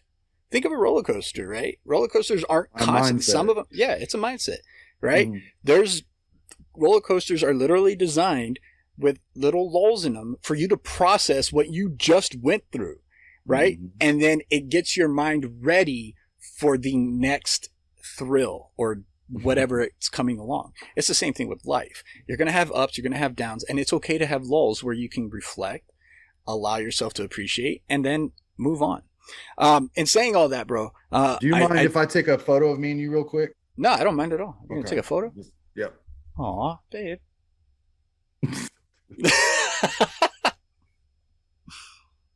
Okay, got it. Cool. I before I do, man, I want to say thank you for jumping onto the show, sharing your story. Shit, we've been talking for almost 3 hours now. Believe it or not, you're not the longest interview I've had yet either. I was like, when my manager told me he's like 3 hours, I'm like, how the hell are we going to talk for 3 hours? For 3 hours, but you've made it very easy, and you're very good at what you do, brother. So thank you. I appreciate that. Thank you. I do want to say thank you for sharing your story and sharing everything else. I'm going to give you a little bit of a little segue of how everybody could find you, let you plug your book a little bit. But after all that, I'm going to ask you about 3 more questions. And there's 3 questions that I ask at the end of my show. They can be 1 or 2 word answers. They can put us into another 10-minute conversation. Doesn't really matter. Think of this show like Joe Rogan, right? He just talks forever, and whatever comes up, just talks, right? Yeah. And they're very that's what I modeled mine after. Yeah. So, but yeah, man, here's your chance. Where can everybody find you? Where can they find your book? This is your chance to plug away, bro. So basically, if you guys are looking for any content or what I'm about, obviously I'm very known on TikTok. You can go to @SirVeteranGuy. Well, go to Sir_Veteran Guy, or just type in Veteran Guy on TikTok. You'll find it. Same as on social media. My full name, Shawn Laurie, Laurie. You can go to Facebook and find me there. That's Instagram, the same, Sir Veteran Guy. Any social media, YouTube as well. Same name, Shawn Laurie or Sir Veteran Guy. Go to Google. You could type in my name, or you could type in Veteran Mindset 2.0, and you'll find the book on Amazon. It's on Kindle. We are working currently on a audio version of the book, so because I got a lot of people asking about that. There is another book called From No Worth to Self-Worth is co-authored that book. It's also another great book. I also have a podcast that you guys can find on all platforms. Maybe the platform you're listening to this one on, just while you're at it, type in From Struggles to Success. And that's my podcast. I'm going to be creating a new podcast, season 2, coming out soon, as I said at the beginning of this interview. And other than that, guys, that is where you can find me. Do you have a website or anything where they can get merchandise? Oh, I have no merch right now. We were working on like the tat and all that. We did have merch. Something happened, but we weren't able to continue it. So we are under construction right now. You can go to our nonprofit, vetlifeforlife.com, and check that out. And vetlifeforlife.com. Number 4, vetlifeforlife.com. And that's our nonprofit organization. And then we are working on my new website, which will be ShawnLaurie.com, which will be where you guys can book me for speaking events and stuff like that. So yeah, there you go. There you go. You guys go give Sir_Veteran Guy a follow on all your social media. Check out VetLife, the number 4 life.com, and check out the nonprofit. Show some support. I'm sure they're always going to be looking for donations and everything else to help our veterans with their mental health and through their addiction struggles. And when he does have some merch, I want to get a hat because that's pretty cool. I know they all want their chopper hat, so I'm trying to find a guy right now that's been. We had a couple ideas, but it's just every time I turn around, it just isn't working out. So right now, I'm doing one of those third-party drop shipment places. I use Printful. The only thing about that is, that you don't see a big return because they are drop shipments. Yeah. But I also live in an RV and I don't have enough room for storage. So okay. Yeah, there's that too. Yeah. So I don't know. We're gonna drop something soon. Definitely the hats are coming, but we'll get there. We're getting there one thing at a time. So. Hell yeah. All right, man. So like I said, I finished my show with at least 3 questions. Again, they're 1 or 2 word answers or however you want to answer them. My first question is, if knowing what you know now and everything that you've gone through, would you have gone back and changed anything? No, I wouldn't. I think that, like I said at the beginning, we all been through what we've been through for a reason. Mm-hmm. I really do believe that. I believe that even a job that I took or everything that I've done from the moment that got me here was every step I took, every move I made, every person that I met, every decision I made led me to where I am today. And I wouldn't change a thing about who I am today. So, well, here's the thing. The reason why I ask the way I ask is so everything that's happened, right? And you know where you're at today. Mm-hmm. You can go back and still wind up where you're at today, but in a better position. That's true. Because you'd be able to change things, right? You'd be able to change things. So would you go back and change things or anything, knowing that you can make the decisions to get to where you're at right now, right? Because you know everything and you can still get to where you're at. I probably still wouldn't, man. The reason why is because that's all been my experience, right? Like the stuff that I've been through, even though I'm still here. And even if I could change, maybe there might've been some things I would have done differently, right? Maybe I would have done some things differently as a child or, but I think as far as my experience goes, as bad as I would wish I didn't have to have gone through the things I went through and put certain people through stuff, I think that's the experience that I've learned that got me who I am today. So even having that, I think the experience has created the person that I am. Yeah, so. It's a common answer that I get. Yeah. And when I explain it to them, I was just like, they're like, oh, yeah, the automatic, they're like, no, I wouldn't change anything. I was just like, hold on, I don't think you heard my question. I'm saying you're going back in time, knowing everything you know now. You can still end up where you're at right now, but in a better position because now you can make choices. Well, that changes the scenario, when you go, if you could go back in time and change anything you wanted, but still be knowing what you know now. Right. I say, if you can go back knowing what you know now, would you change anything? Which means, if I go back and you know everything that's happened, right? Yeah. You can go back and you can change anything. You can still, you could even put yourself in a better situation. Who knows? True. I mean, there might be some things I would change, but I think as far as my trauma and the things I've been through, I wouldn't change that. I would, it is what it is and who I am. Right. No, and it's Yeah. a common answer. And to be honest with you, I think that it takes somebody that accepts where they are and who they've become to really believe that answer. Right. I was asked that question, and my answer was, man, that's a hard question. Cause I thought of it like how I explained to you. Right. Yeah. I was like, well, and here's why it's hard. I know what I went through. Yep. And you're asking me if I would go back and go through it again.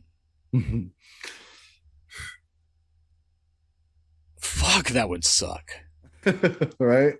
But you know what? Yeah, I'd go back. I wouldn't change anything, because then I wouldn't necessarily be exactly who I am today or where I am today. You might be in the same position, but you just might not be the same. I might not be the same person. Same right? person. Yeah. If I can change an experience I had, a trauma that I had, Yeah. if I can change those things, would I still be that same person? I don't know. Probably not. Because what I went through, our past does not define us, but it does bend us and shape us. Facts. So, no, I wouldn't change anything. Does the idea of being in a better position sound good? Don't get me wrong. It does. If I could have, done things that have bettered my position, if I don't know, bro. It's one of those things that, do I wish I could have had experience and played pro ball? Hell yeah. Right.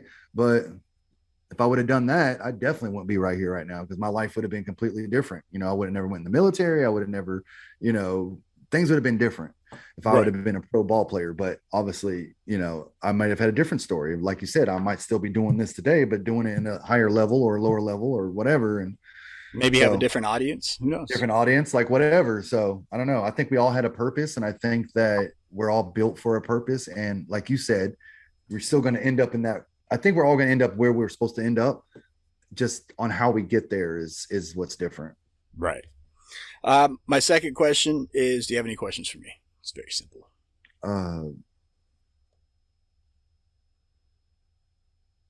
No, I don't have any questions. No questions for me. Thank you. No questions. That made it very, very simple. That portion of. I think you're a great guy. I know all about you as much as I need to know, and we'll learn that on my podcast. So we'll save the questions. So you're just saving the questions for your podcast. All right.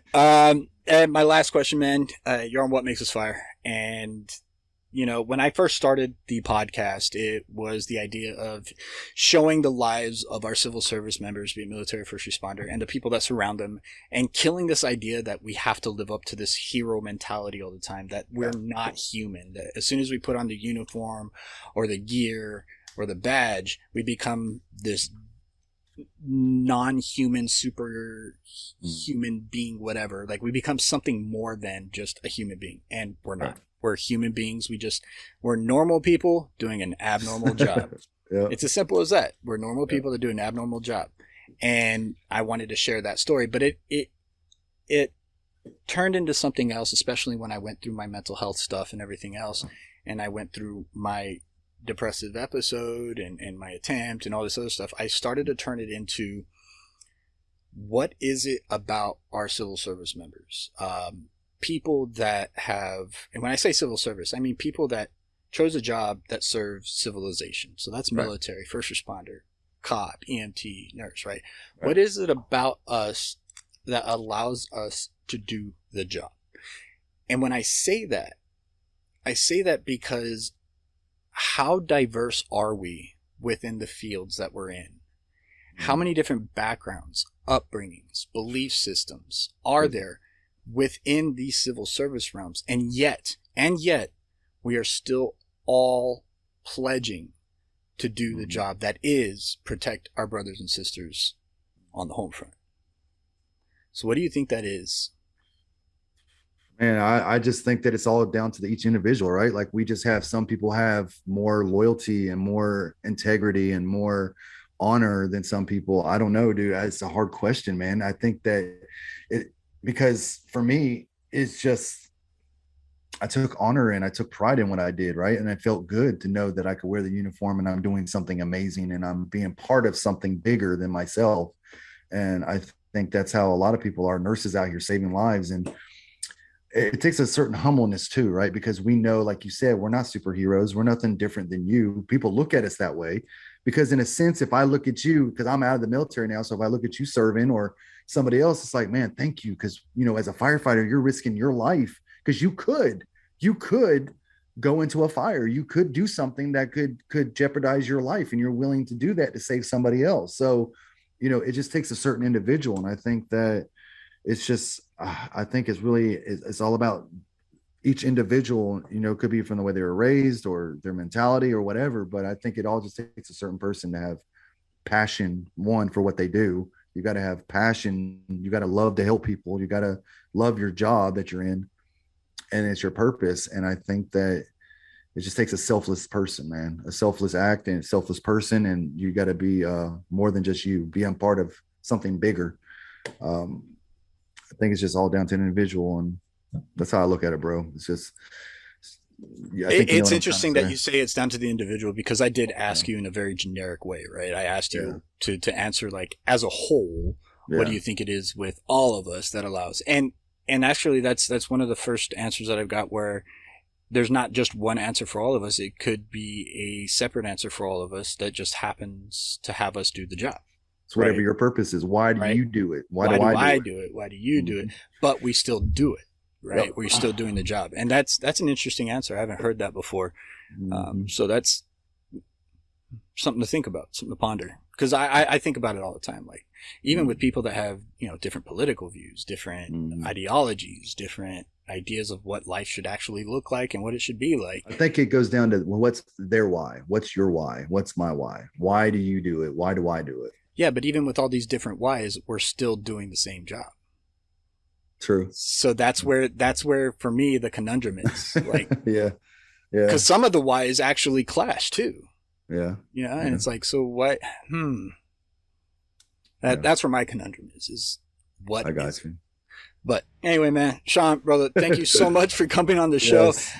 Talking for over 3 hours, 3 hours and 15 minutes. Holy shit. We did well. It doesn't feel like it. No, not really at all. It not at all. Went by really quick. I do appreciate you coming on the show, man. I appreciate you sharing your story, being so candid, open, and honest. What Makes Us Fire? You guys check out Sir_Veteran Guy on all your social media. Check out VetLife, the number 4life.com. Check out the nonprofit. Show them some love. Show them the support. Get his book, Veteran Mindset 2.0. Believe it or not, he didn't talk about it as much, but there's a little bit of a workbook in there, and where it actually he guides you and teaches you what he learned, and hopes that it helps you as well. So yes, you do have to do a little bit of homework with this book, but it's all to help you and get your mind right, and to help you move forward with what you're battling. So go check that out. You can find that on Amazon and everything else. Pick up your copy. You guys have fun, stay safe, show some love and peace out in the world. You never know who's going to need it. You never know if you're going to be the one to make the difference, and being that difference, well, it feels pretty good. Be the change you want to see in the world without allowing the world to dictate how you see that change happen. Be the change you want to see in the world. Be the better version of yourself. Give that out to your world, and I promise you, good change will happen. Much love, stay safe. Peace. You can say that. Later, guys. Thank you. All right, everybody. That was Shawn, aka Sir Veteran Guy. Go give him a follow on all that social media platforms.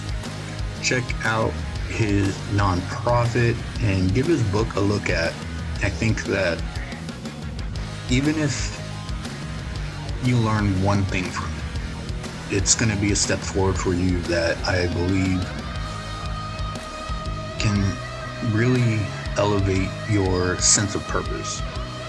You know, Shawn, after the interview and after we hit record stop, told me he didn't think that he was going to be able to talk for 3 hours straight.